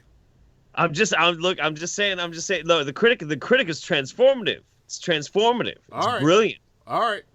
But is it Jason Alexander having an existential crisis and constantly having to fall into the... Okay, wait. All right. Sorry. Oh, I know what episode we need to have you on next time. This is going to be fun. I fucking love Jeff Holiday. Like all day long. Jeff is awesome. All right. But we'll get into that later. So to wrap up Monty's important shit, the next thing you're going to see is either going to be a clip from Days of Our Lives or some footage I've found of a Deadpool Harley Quinn crossover coming up. Which do y'all think it's going to be? I'm sticking with Days of Our Lives. I think Monty was hanging out with a white woman. You know what I'm saying? They were fucking drinking kale smoothies and talking about the differences between red quinoa and white quinoa and watching Days of Our Lives. This is what I think happened. It's what I think happened. So yeah. All right. Well, they were talking about different foods to put raisins in. So that's what I think. Christ. So, wow. Yeah, that's what I think happened. Wow. So yeah, I'm sticking with Days of Our Lives. Look, Hannibal. I want to squash this right now. Any white you want woman, squash too? God damn, bro! How many white people you hanging out with, man? Any white woman I've ever dated, I have always said, "What's your potato salad recipe?" And if she mentions grapes, raisins, that's the end of the date. Okay. If she don't mention mustard, cut her out. Yeah, cut her out. Look, you can probably do a decent job. Like, I'll give it a chance. But if you mention grapes or raisins, I'm done. We can't do that. Listen, I've never dated any white women. I didn't even know putting grapes in potatoes. I didn't know it was a thing until he said it just now. Yeah, I learned something just now. That's why when Karen says she's bringing potato salad, you say, "Nah, Karen, why don't you just bring a regular salad?" Yeah. She'll put raisins in the regular salad too. Yeah, that's fine. You know what? I think but raisins, depending on the regular salad, the raisins could work. It depends on the salad. It depends on the salad. There's no reason to ever have raisins on fucking anything, dude. Ever. You know what a fucking raisin is? Yeah, it's something that It's misses a rotten chance of grape. being wine. Yeah. Like fuck that shit. Yeah.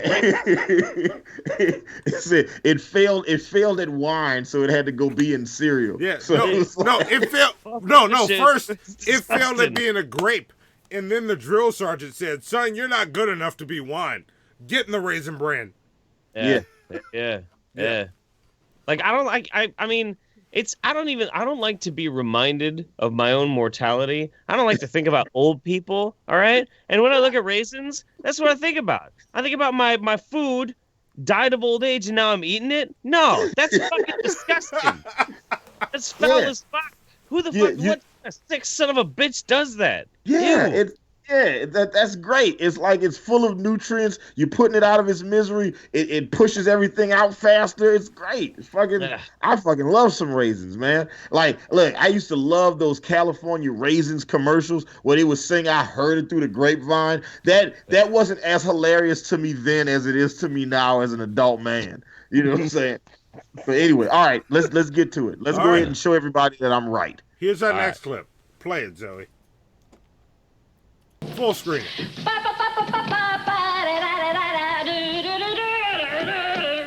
on at the roll, let's get it. Okay, two drummer boys going to a bar. Ba-dum-ba-dum-bum. Boy, you're a rough All right, crowd. you can pause it. Oh, That's a shitty Deadpool crossover. Is all I'm saying. Go a little further so it's not weird looking. Like, just bring it to a good frame somewhere, because that's weird. There we go. All right, yeah, we can. That'll work. We can work with that. We can work with that.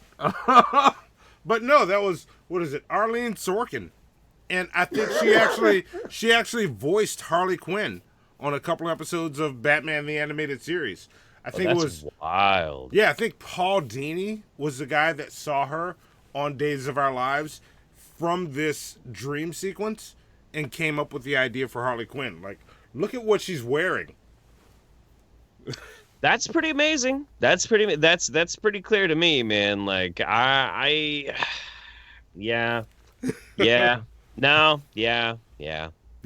I should also point out that Penultima said raisins are the National Guard of grapes. Great.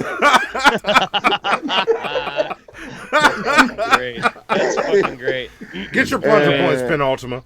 Yeah, take your plunger points. So I wrote down there was four people. There was four people who had faith in me. Yeah. All the way through. Yeah. Okay. And I think they all actually guessed it at the same time, right? Yeah. So I mean, like, to be fair, I've got 200 plunger points here. There's four people. How about I get 50 to each? Is that fair? There you go. Is that There you fair? go. All right, if that's fair. Y'all get your plunger Penultima, someone, Favorino, and Social Oddities, 50 plunger points for all four of you motherfuckers. There we go. Yes. Look, Zoe's writing it down right now. Oh, Zoe got it. I love it. See, our producer Zoe, Monty's 14-year-old daughter, is incredible. All right, we need to make more money so we can give it to Zoe. Yeah. Look, and just so you know, I don't just put my child to work. I pay her for this. So, all the money y'all send, Zoe is getting some of this. Like, she's getting paid to do what she does. All the rest of you shitheads should have absolutely had some more faith in me. Come on. See? And look, you're out of plunger points right now, Jeff Holiday, right? Yeah. You know what? I'm just going to give you 50 more because we got one more segment coming up. You got to have something to give away. Someone says this is why Jeff is guest of the year. All right. Well, look, real quick before we get to the next segment, we got to. Oh, do you want to talk about the two movies together? No.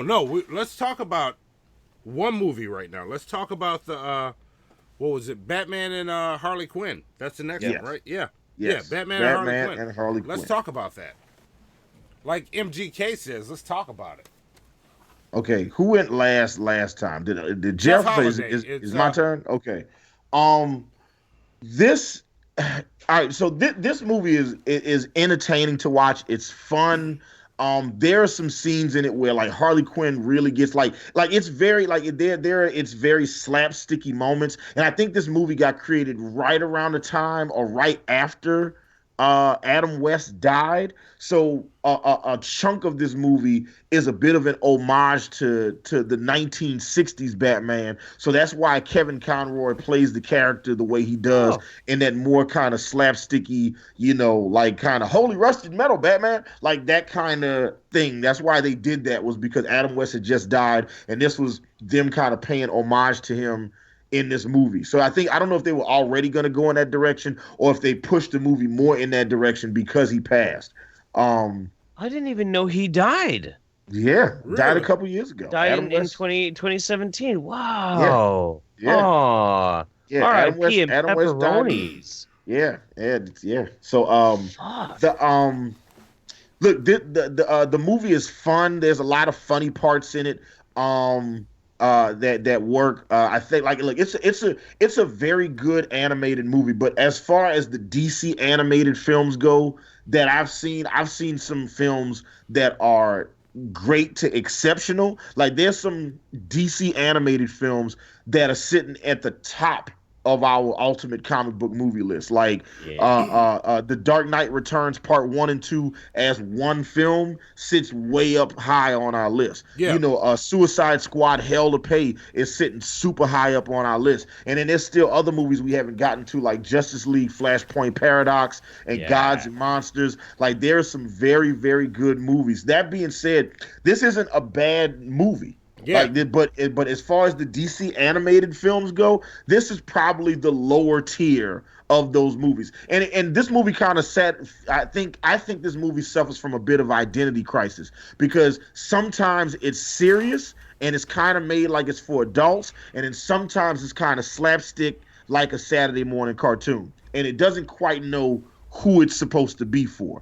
I enjoyed this movie. Like, don't get it twisted. I enjoyed this movie. This is a fun movie to watch. Yeah. But yeah, for me, it sits at a C-. Okay. Or C-. All right, I'm gonna take it now since it comes over to me, and I want to challenge you. I was covering my mouth so I didn't interrupt you. Yeah, go for it. But I think what you're missing, and I think this is where we butt heads a lot, Hannibal. I think your higher tier you're looking for, which is where we butted heads on The Mask, where it was this cartoony thing. It's not this serious, like The Mask isn't this dark figure that protects the city in a cartoonish way. The Mask is just a fucking Saturday morning cartoon brought to life. Yeah. This DC animated series, while it seemed like I'm trying to remember how you worded it. It was confused as to what it was. That's what Harley Quinn is. Harley Quinn is that character she's dark as fuck, but she is crazy and off the wall at the same time. She's a cartoon while being super serious and dark. Like which is what they tried to do in the next movie we're going to get to, but failed to pull off. I think they pulled that off here, and it's off-putting. I didn't give it a much higher grade than you. I'm just challenging what you said, how you described it. So, okay. I said that because, well, go ahead. I'll tell you in a second. Yeah. But with this, I saw the slapstick, and also, you left out the point of they kept this PG, while also Nightwing fucked Harley Quinn. This movie could not have been PG. There's no way this movie was rated PG. Well, no. It was. Nothing happened. They didn't show anything. This could be PG. Everything was implied. Go back and rewatch it. Everything is only implied. You knew Nightwing's dick was hard. And you knew she fucked him. Nothing was ever shown. Because all she did was look over and go, And then he reacted. And then you saw silhouettes come close. Cut to the next scene. Nothing happened. This movie could be PG. And I'm sure it is. Okay. This was brilliantly done. Harley Quinn Nightwing and Harley Quinn fucked. This movie is PG-13, See? which is about. This is what I would have expected it to be. Like this definitely isn't a hard R, but the movie opens up with murder, right? Yeah. Like Jason Woodrow, what's his name? The flow assist. I can't remember. Florana or something like that. Yeah, Florida I can't man. remember. I can't. Florida man. Yeah, he is Florida man. But he the movie opens up with him just straight up impaling and murdering people. Yeah. But like you do. Yeah. Whatever it is. But yeah. Like we can't forget that. Like and I thought that was a really great twist. Like you got Batman and they even brought it in. Like when Batman came in with his judgy look. Not like you haven't done it before. Batman and Catwoman. Come on. Shut the fuck up, Batman. Go sit down.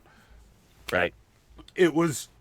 I love what they did with this and where it got silly. Like the fart scene I thought was a little too much, but as it went further, I'm like, oh, we're going all the way. I can forgive the fart scene. We're fine. I enjoyed the fuck out of this. I will watch this over and over. But I gave this a B-. Ooh. Okay. Interesting. Okay. Yeah, this is a B- for me. All right. Well, so unfortunately, out of all the whole list, this is the one I did not get a chance to watch. That I have Jeff not Holiday. seen. Jeff Holiday, you need to watch this and send us your grade. You just sold it. You just sold me on it. But the thing that I will make mention of is the guy, the director who also works with the art department that does a bunch of these movies. Has made some amazing ones. He did The Killing Joke, and he also did, which is an aside. I just wanted to use my time to mention this one. He made All-Star Superman, which, while not being as amazing as the comic is, which is one of the greatest runs of comic books I've ever read in my fucking life. All-Star Superman. Right there. Wait, Jeff Holiday. Say that one more time. All-Star Superman is quite possibly one of the greatest stories ever written, one of the best runs ever produced in comic books ever. Yes. Continue. The only reason why this animated show that was made by the same guy who made Batman and Harley Quinn, only reason why it isn't as good as that is because that's impossible. Yes. Truth. So it's still really good, and I would also really recommend All-Star Superman because it's made by the same people who made this. So, see, there you go. And please, watch this movie. Send us your grade. I want to know what you think about this. Sure. Yeah, absolutely. Yeah, you should definitely watch this movie. It's a good movie. Yeah. I'm gonna find out where it's streaming, or I'll ExpressVPN figure it out. Yeah. Let me know if I can help. There's other ways for us to get this movie to you. Oh, you know what? Like after the show, I'll show you how to get this movie. Okay. I'll show you how we can send it to you. So okay. you'll be good on that. There we go. Gotcha. But like, look, Monty, we're only separated by a point. Yeah. It's like just a point. Like we agree. Like I'm not mad at you. I like this movie. Like I think this movie was made for like people that are like 13 to 15 years old, where it's like you're not quite like, I think like it's like you've been exposed to like gritty stuff, but it's like it's so you could kind of have like a young kid could sort of see Harley Quinn in a slightly different light. Like it's not quite for adults. It's not like super adult, but it's too adult for kids and it's too kiddish for adults. And I think it exists right in this very interesting pocket. It gets a little slapsticky at times, but not like in a terrible way. Yeah. Like the fart scene I thought was overkill. Yeah, me too. The first time I saw the nightclub scene, I was it rubbed me the wrong way because it was like it became a musical all of a sudden. But I fucking love it with Tweedledee and Tweedledum singing. That was my shit. Yeah, when the Two-Faced twins is up there singing. Yeah.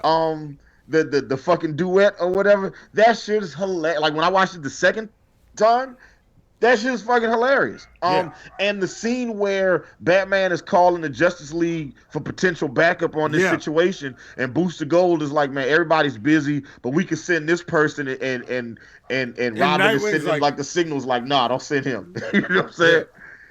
Like that whole scene is gold. Like this, like there are two scenes in this movie that really stand out to me. One is when Harley Quinn is telling the story of like after she got out of prison, how there were no jobs available for her. Yeah. She was like, I'm trying to get a job and there's nothing out here for me except they're basically just offering me porn and it's nothing good. It's nothing I can use my talents or my skill sets on, and it's trash. And then the other scene was when the doctor is dying and she's trying to console him in those last few moments. Yeah. Like it gets in a very good place. Yeah. And it's a good fucking movie. Yeah. Like look, like I said, I gave it a C+, Monty gave it a B-. Like I said, we're in the ballpark. Yeah, I think we basically agree on this just by a hair. But there's a 14-year-old running the show and it's getting late.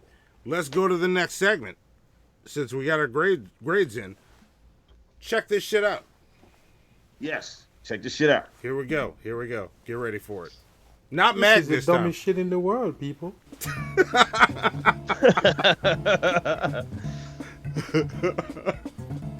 Hannibal and Monty's Shit Show presents. Check that shit out. What is that? I didn't know they made them like that. I don't even understand what I'm seeing. Remember that shit I gave you last week, nigga? It's nothing, nigga. It's nothing. It's nothing, nigga.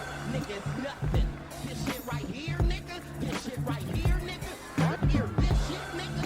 This shit here, nigga. Check this shit out. Name is Chris the Brother Gunner like, nigga.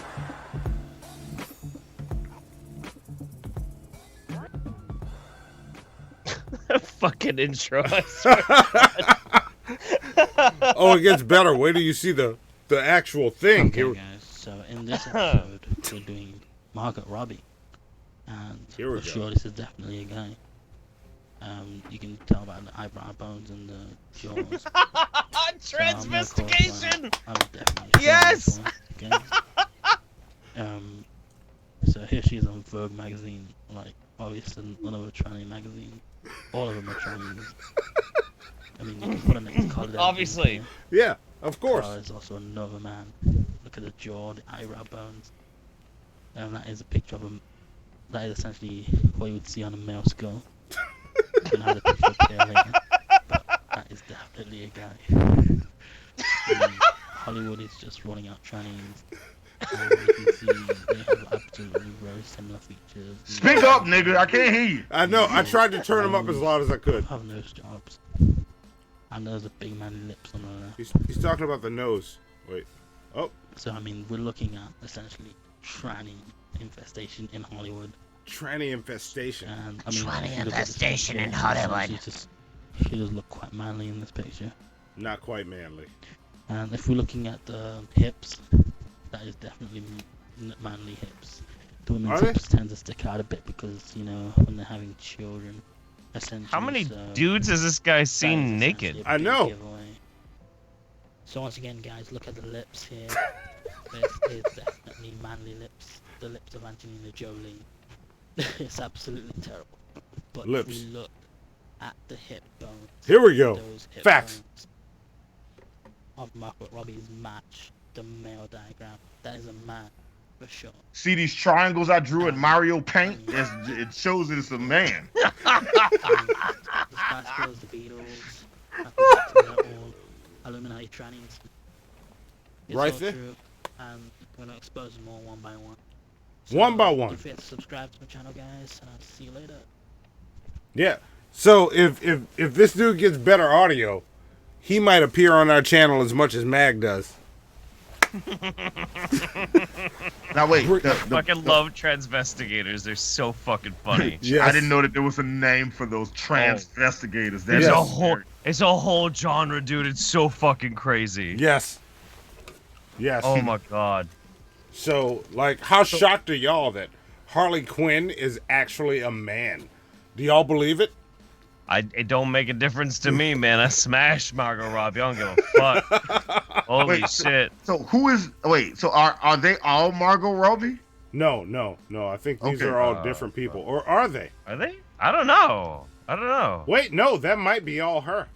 See, I didn't give a fuck about Margot Robbie until I rewatched recently Wolf of Wall Street. I showed it to my wife because I just thought it'd be really funny. Yeah. And then I was like, wow, that girl is fucking gorgeous. Holy shit, she's beautiful naked. And I looked it up. I'm like, oh, fuck, that's Margot Robbie. That's Harley Quinn. Yeah. Wow. So yet another reason to go rewatch The Wolf of Wall Street. Yeah. See? Dude. Oh, my God. Great movie. And now made even greater by Jeff Holliday's announcement. I didn't even know that she was like, I remember her in that. I don't remember her in that movie. I don't. Yeah, I don't. Yeah, either. I mean, I've never seen it, so that's why I don't. She wasn't really hardly anybody. She was kind of a nobody in Hollywood when she first went into that, because she really made. It wasn't Harley Quinn. There was another role that she did that really like hopped her out too. But when they were filming Wolf of Wall Street, they offered to use a body double for the nude scenes, and she was like, "Fuck that shit, dude. No, I'm gonna fucking do it. I don't give a fuck." It's just totally based about it, you know. Yeah. So, all right, she's stunning, absolutely stunning woman. Holy fuck. Yeah. And the saddest thing about everything with Harley Quinn is she's actually a really good Harley Quinn. She's an excellent Harley Quinn. Yeah. Yeah. And she's just in shit Harley Quinn movies. Oh wow. So I'm getting a feeling you guys didn't like the new movie. I did. I'm curious. Well, Monty gets to go first on this one, so there we go. Yeah. So wait, real quick. Are these all okay? Look, listen. I need somebody who knows white women better than me, and apparently better than Monty. I don't even know who that is. Are these all Margot Robbie, or all these different white women? I think these are all her. I think so. I'm starting to think that it's probably her. Yeah. It's just the makeup's different. Yeah. Okay. But the eyes are all the same. Yeah. Yeah. Yeah. Yep. There she is, naked in Wolf of Wall Street. All right. Yeah. See? I didn't know that. Faberino would drink her bathwater. See? But it's a man, Faberino. Didn't you just learn that? Well, she wasn't a man in Wolf of Wall Street. This ain't no nigga. That's all I'm telling y'all. I'm just looking at this picture right now. I'm saying. I'm not gonna tell. Look, I'm not gonna tell you where to search, but I'm gonna tell you it wasn't hard to find. That's all I'm gonna say. That's all you got to say. This dude just either is just trying to get the views, or he just doesn't know what women look like. They're all the same. They're all the same. All transvestigators are the same. Yeah, they pretty much are. That's just kind of like just what they do. Yeah, they looked at a drawing book, and they're comparing real women to what you find in a How to Draw Women drawing book. A really fun thing to do, though, if you find a transvestigator channel that you really like, is to actively ask them if they can show you what a real woman looks like, because they'll never answer you. Oh, I've never thought of that. Oh, that's a good one. I've never had any of them ever give me one satisfactory fucking answer. Never. Wow. Never. That's a good idea. All right. See? I like the way you think, Jeff Holiday. You could even ask, like, well, what about Sharon Stone? I've literally seen her fucking vagina. Yeah. Right. I've literally seen her fucking vagina. Is that a woman? They'd be like, no, that's just a really good gender reassignment surgery, actually. Like, okay, all right. Okay. Well, since you explained it now, then, okay. Well, that's what it is. All right. I'm gonna tell my dick to stop being hard then. Gotcha. Hey, look, that's a fantastic fake vagina. Okay. Amazing. Incredible. Is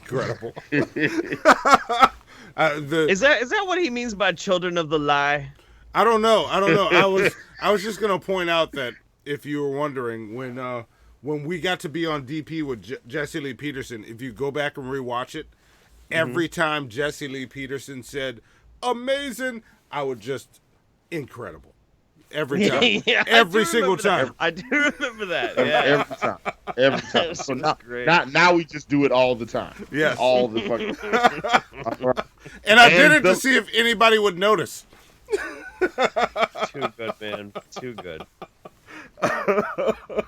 But oh my god. Yeah, let's talk about this Birds of Prey movie. Yeah, because I might have the unpopular opinion. I did not like it.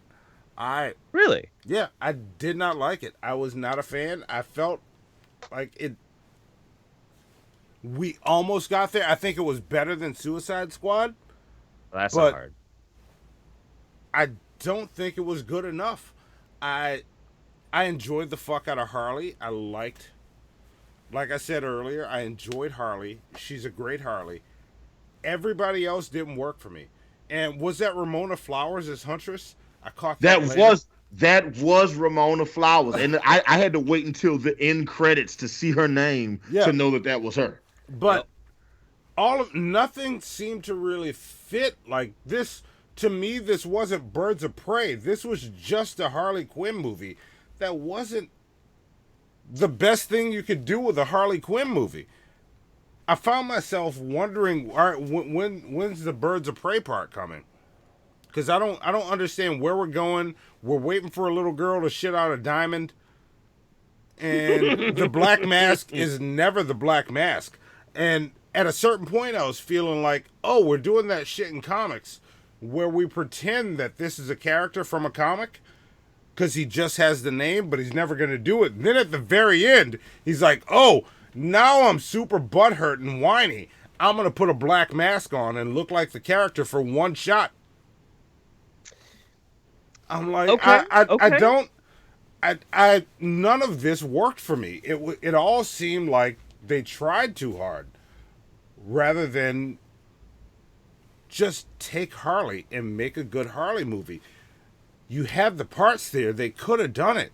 We have a great Harley Quinn. Why are we throwing this extra shit? And I'm not that guy that nitpicks about being comic book accurate. Right. You don't have to be that.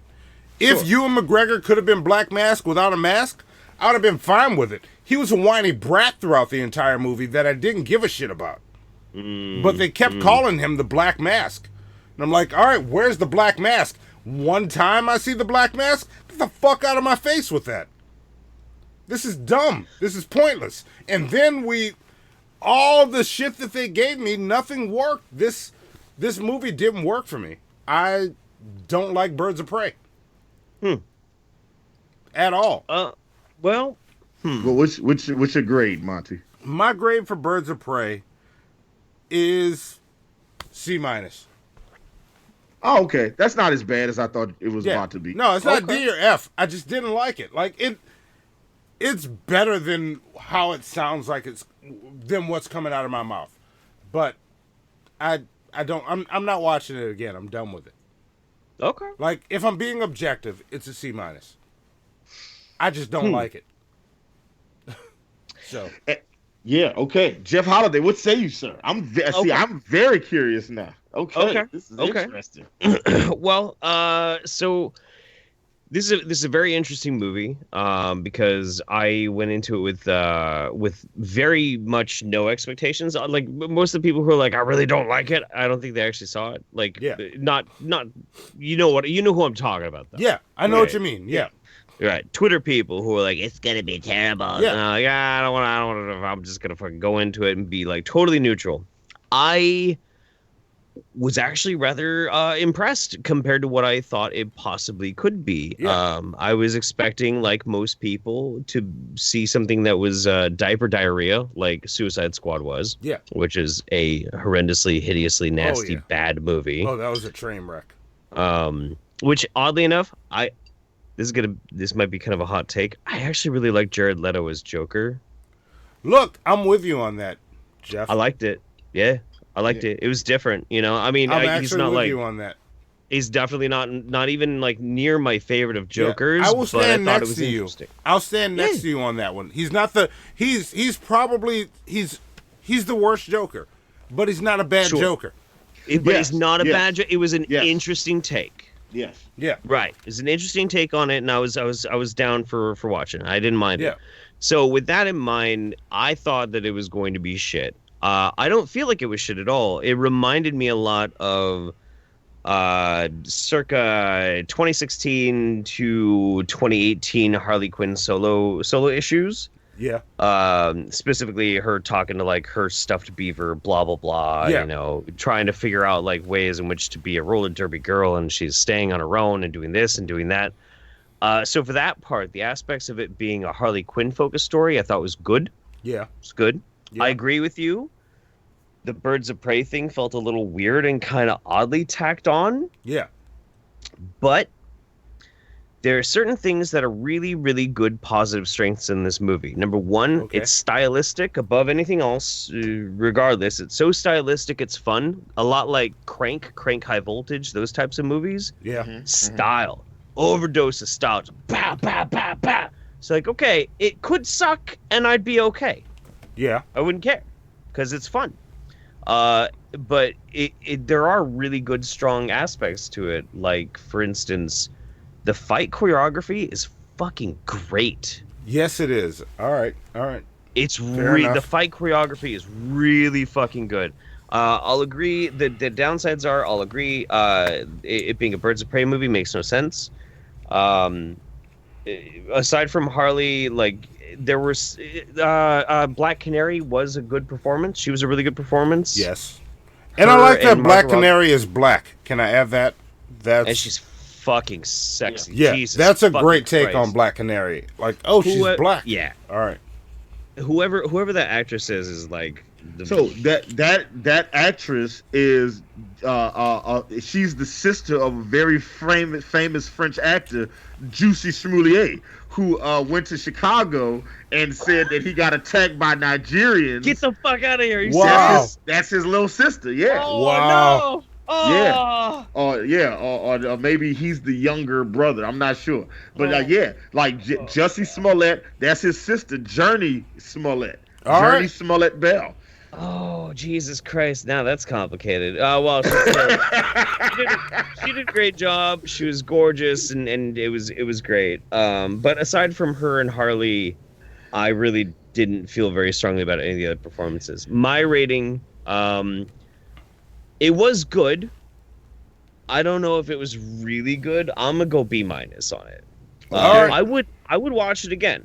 I recommend people to watch it just so that they'll probably be pleasantly surprised because they probably think it's shit, and they'd probably enjoy it more it's not shit. to find bad. Yeah, it's not shit. Yeah, and look, I'm actually on the Jeff Holiday train on this one as well because I'm also giving it a B-. Because I thought it was almost really good. And this is one of those movies that's like, okay, the great movies are great to everyone, or almost everyone. Yeah, like right. most people that watch Forrest Gump is like, man, this is a damn good movie. Most people that watch Shawshank Redemption, most people that watch Star Wars, most people that watch Casino and Goodfellas, like the great movies are great to everybody for a reason. And then you get these type of movies where it's like some people it resonates with, and in some people it doesn't. It's like with this style of film, it's sort of like Teen Titans goes to the movies. Yeah, it's like, if you like that style of shit, or Scott Pilgrim versus the World is another one of them, where it's like, if you like this style, this shit is fucking amazing. Yeah. In this case, it's gonna be pretty good. You know what I'm saying? But if you don't like this style, it's like it either lands or it misses. You know what I'm saying? And that's what this movie is. And I felt like that when I was in it because I think I saw this movie today with my girlfriend, and she liked it less than I did. She actually thought Suicide Squad was better than this. Wrong. Interesting. And I thought this, like, to me, this was the better version of the Suicide Squad movie. Yeah. Like, this is this is what the Suicide Squad movie was supposed to be. The way they introduced the characters, like, so they basically telling you. So the first mistake. Let's do what they get. Let's talk about what they got wrong. The first thing they got wrong was the fucking name. They should have never called this movie Birds of Prey and the Fantabulous Emancipation of One Harley Quinn. That's a terrible title for a movie for various reasons, right? This movie, and then they renamed the movie after it started doing poorly at the box office, Harley Quinn, Birds of Prey. Yeah, right? They should have just immediately named it Harley Quinn and the Birds of Prey. Yeah. Done. Easy. Yeah. You know, and that's what the movie should have been, because it gives you a false sense. If you tell me that I'm going to see an X-Men movie and you show me a Magneto movie, but it eventually shows how the X-Men get formed, I'm going to be pissed off. Yeah. Right? So that's their fault. It's sort of like Lady in the Water. They marketed it like it was a horror film, but it's actually a child's bedtime story. Right? Yeah. And if you mismarket it, then it's your fucking fault if people don't like the movie. It's not the people's fault. It's your fault. You misrepresented your product. All right? Like, don't give me a bar of soap and tell me it's a fucking Snickers. All right? So in that point, I totally agree with Montel over here. That being said, you know, look, I like the way the movie plays out.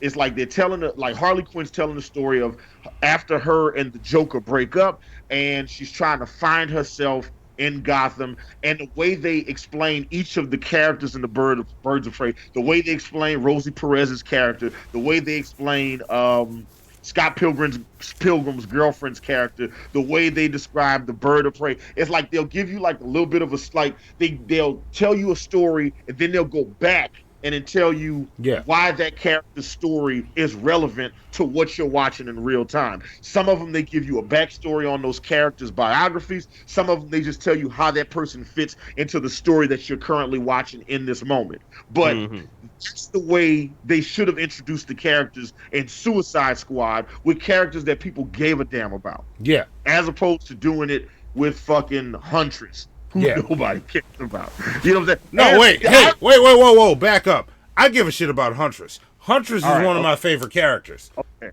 I'm sorry. I fucking love Huntress. Monty loves the white woman Huntress. I apologize. I fucking love Huntress. There's a vast majority of comic book fans, passive comic book fans. Let me say that. Passive comic book fans. When I worked in the shop, we fucking loved Huntress. Huntress is one of those characters. Okay. She's awesome. All right. You know, I stand corrected. Passive fans, you know what I'm saying? Passive fans don't give a shit about Huntress. And the Huntress story is actually, like, her backstory is way more interesting than the Harley story. Yeah. Right? So this could have been, it kind of is. This could have been a Huntress this could have been a Huntress Harley Quinn movie. Yeah. Right? And you could have trimmed a lot of fat and this movie still would have been good. But like the movie works. I think the movie works the way it's worked, the way that it's stylized, the way Harley Quinn tells the story, the way the story plays out. I think the core story that exists is a good story, and the way the story plays out. Ewan McGregor is I think is an okay villain, but his sidekick, his side villain, Zaz, that's cutting niggas' faces off. He's the real motherfucker. He's monotone and dispassionate, and like he gets off on cutting people's faces off, and he never expresses his emotion. Yeah, and Zaz is a better Batman villain in the comics. Yes, he is. Way better villain. Yes. So he definitely does a good job there. Yeah. There's some intriguing scenes in the movie. Look, I thought the movie was interesting. I gave it a B-. There are some things in this movie that don't work. Like Harley Quinn goes to rescue somebody out of a police jail, and then they end up releasing all the people that are locked up in the jail, and then one at a time they all attacked her. You know, when the end fight scene happens, and it's like, you know, there's an army of villains that work for Black Mask. They're like, oh, we got to go in there and attack those bitches. Let's all go one at a time with blunt instruments only. Yeah. Yeah. You niggas got guns. You niggas got guns and Slipknot masks. Why are y'all fighting them one at a time? Okay, there's 5 of them, and there is literally 100 of y'all. Like, Yeah. so that and like Harley Quinn is like committing crimes freely in Gotham City, and nobody knows where she is. Nobody knows how to find her. She's not hiding. It's just like, and it was real. So look, I'm not gonna sit up here and act like this movie is perfect, but I think the core story is great. Margot Robbie does an excellent job as Harley Quinn. I think Zaz ends up being a solid villain, and I think the core pieces of it and the choreography and some of the choreography and special effects is good. So I give it a B-. Yeah. And look, this movie is not for everybody. Yeah, and I'll say this. I want to add this, and I wanted to wait until after I gave my grade because this did not affect my grade. But the comic nerd in me spent the entirety of this movie crying fanboy, sad tears. Because everything is wrong. Everything is wrong. If you're a comic fan, every fucking thing is wrong. If you're a comic fan, this shit gonna piss you off. Yeah, every fucking thing is wrong. Cassandra Cain, as a child who were waiting to shit out a diamond, this is Batwoman. Come on, people. I know. And Oh, God. This did not affect my grade. This is the fanboy in me talking right now. And I separated that before I graded this. But it's tough, though. Yeah, stuff like that. Zaz not while he was, and I agree with you, Hannibal. Zaz is great in this. He's a great villain. He's the villain of the movie, but he's wrong. Yeah, he's wrong. He's not the right Zaz. He's not the right Zaz he's at all. completely wrong. And Ewan McGregor as Black Mask is also wrong. Yeah, that's super wrong. When I go into these movies, I know I have to like I said, y'all got to remember, I'm a huge X-Men fan. I grew up reading the X-Men books, and when I saw the first X-Men movie, and I just saw how they did Sabretooth and Toad, I was like, no, this is. You had years to get this shit right. I don't understand how you got Professor X and Magneto right and got everything else wrong. How the fuck is Wolverine taller than Cyclops? Fuck you for that. All right, but I had to train myself to suspend that part of me, because otherwise I would hate all these movies. But Monty is right. Like if you a purist, you are really gonna hate this movie, because and I didn't even talk about all right, there's a we gotta talk about this real fast, right? All right. At the end of the movie, there's like a scene where it's like, all right, so the girls are surrounded. They just kicked all this ass, and then they walk outside, and then they forgot that there was still like 100 more niggas outside with guns. And then Black Canary is like, oh, okay, well, I'm gonna use my power now, and then uses her power to song screech all of the villains out the way. You mean to tell me you had this fucking power the whole goddamn time, and you were just... This was something that really stuck in my craw, because on the one hand, it's like the movie only hinted that she may have had power earlier. It was sort of like nods to comic book fans that was like, maybe she might do this, or that. Yeah. But the whole movie, nobody is superpowered. Everybody is just regular human beings living in fucking Gotham City. So this is the Christopher Nolan Batman movies, right? Yeah. Nobody has superpowers. Everybody's just regular fucking humans, right? Then at the end of the movie, all of a sudden, Black Canary got power, right? Yep. And that's kind of trash. But at the same time, it does take place in the same universe as Man of Steel, Aquaman, Shazam, Wonder Woman, the Suicide Squad. Right. And that infuriates me. Yeah. Because if you wanted her to have... And also, Vapion, don't watch this. Vapion is not for you. Yeah, I'm not going to say don't watch it. I'm going to say watch it and come to your own conclusions. That's what I mean, look, when you watch it and you're pissed off, Team Monty. That's all I'm saying. Not that we're doing teams. I'll put it this way. Birds of Prey, this movie is better than any X-Men movie ever made. Okay? Oh, no. Yeah. Yeah. All right, look. It's better than... All trash. Look, Every this is X-Men movie, something... total trash. look, this is something like you opened a can of worms we don't have time to get into. This is. I was raised on X-Men too, man. But the thing is like. That thing where you have to forgive so much. This is Twitter fight territory. I know, Jeff, I know. We're gonna call you all kinds of pieces of shit on Twitter now. Just go with it. Call us out back. Like fight. Let's fight on Twitter. It's one of those things, man. Like the comic nerd, the purist from the comic nerd.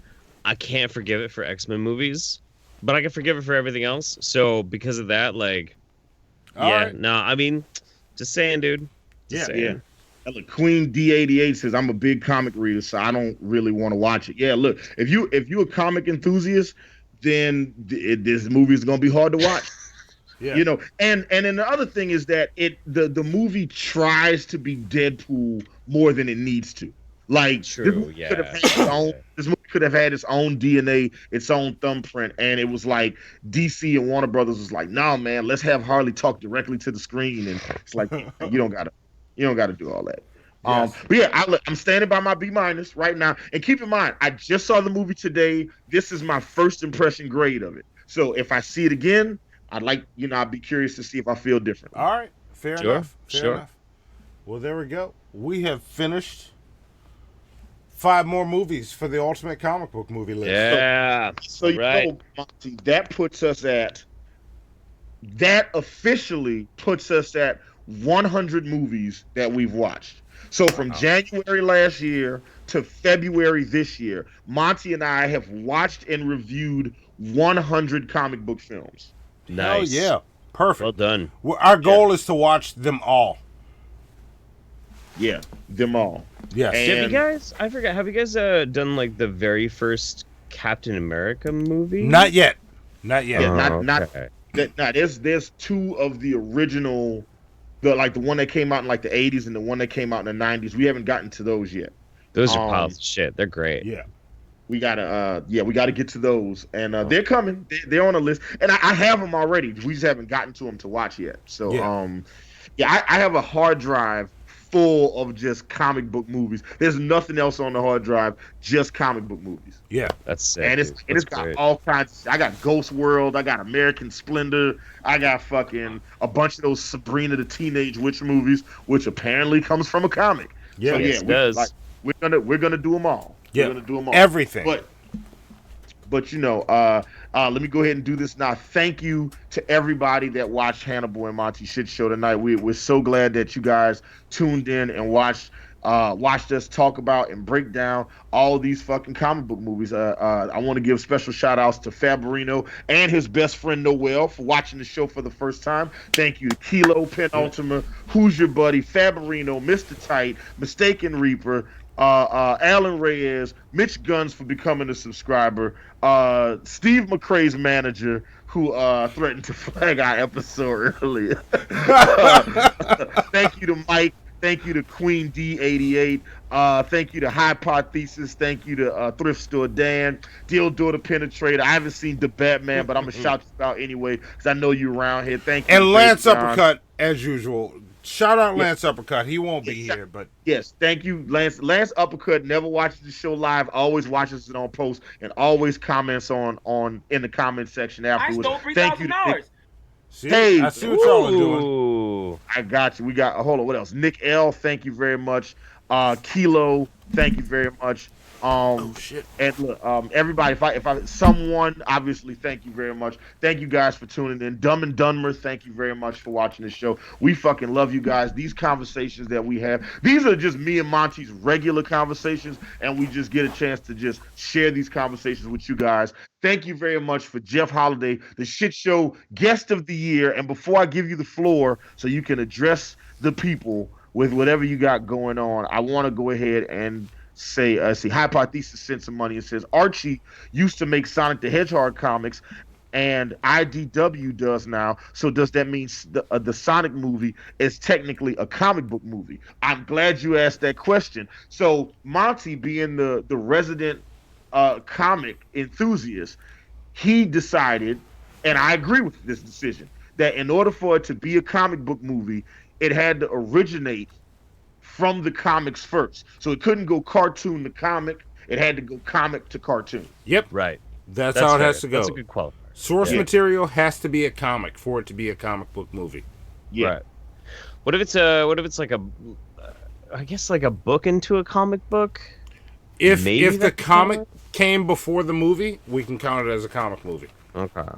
The comic has to come first. Like, if they made a Hannibal and Monty comic book, we are not a comic book podcast. Right. But like, if they did like a because this was one of like, because the Transformers movies is one that we argued about or we debated about, because there are Transformers comics, but the comics were based on the toys. Yeah. Right. The toys came before anything else. Yeah. Exactly. Right. So, Okay. we can do the Teenage Mutant Ninja Turtle movies because those, like, the comic came first and then the cartoon came. Yeah. But Turtles is tricky. Yeah. But anyway, Jeff Holiday, shit show guest of the year, and a fantastic second-time guest on our show. Tell the people what you got going on, so they know how to find you. And everybody that followed Jeff Holiday, subscribe to this podcast. Make sure you tag us in it so we can give y'all plunger points. Yes. That's right. You can find anything I do by just Googling Jeff Holiday, and probably a whole bunch of people talking some mad shit about me too. And that's fun as well. Enjoy that. Last time I was on, I launched into this extremely drunken rant. Yes, it was amazing. And the show accidentally like collapsed right as I was like going off about it. But here's what I was gonna say. Out there in the world of podcasts, of shows, of people trying to give you good entertainment for free, it is a rare gem to find a podcast, a show that puts more love, more attention, more effort into their craft and what they do than Hannibal and Monty's shit show. They are fucking artists, and they are worthy, they are deserving, nay, they absolutely command your subscription, your attention, and your donos. So by all means, show them all the love. They earn it and they deserve it. They're fucking amazing and brilliant gentlemen. Thank you so much for having me.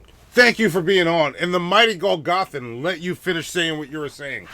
That is praises be to the Golgothan. Yeah, I wanted to make sure I put on an appropriate mask this time. That way I could be. I put on my fancy mask. That way everybody could hear when Jeff Holiday. But yeah, look, Jeff Holiday, thank you. I can confidently say this now, and I know I'm gonna piss off future guests. I'm gonna piss off future guests.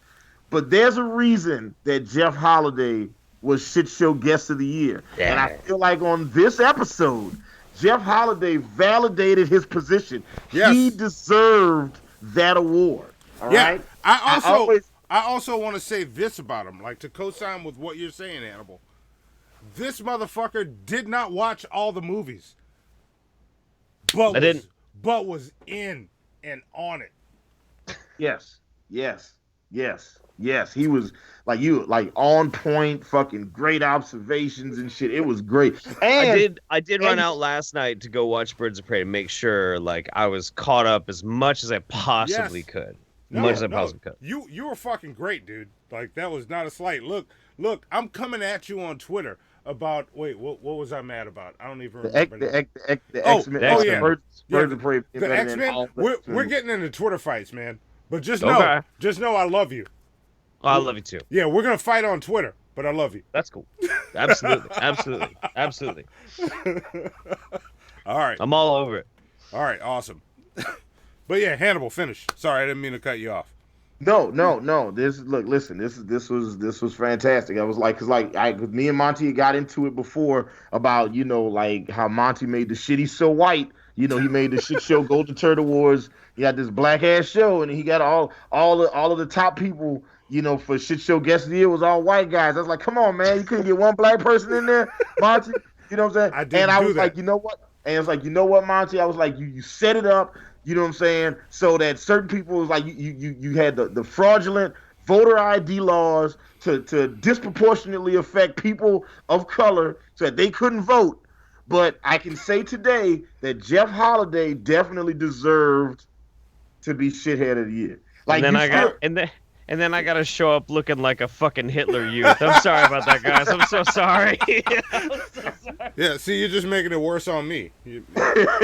See, I was prepared to defend Supergirl standing in front of Popeyes, as the graphic for this show. You know, the white girl in front of the. Look, listen. When I was so glad that you picked, because then there's two things. Those are two of Monty's favorite things: fried chicken and white women. So there you go. I understand why you chose this picture, Monty. So there you go. I know how much you love the white woman. I know how much you love your fried chicken. Well, there you go. Well, you know, Hannibal. All I have to say to that is you don't gotta know. This was a shit show. Y'all finished or y'all done? I ain't got no more talking. Sweet Halloween in Collard Green.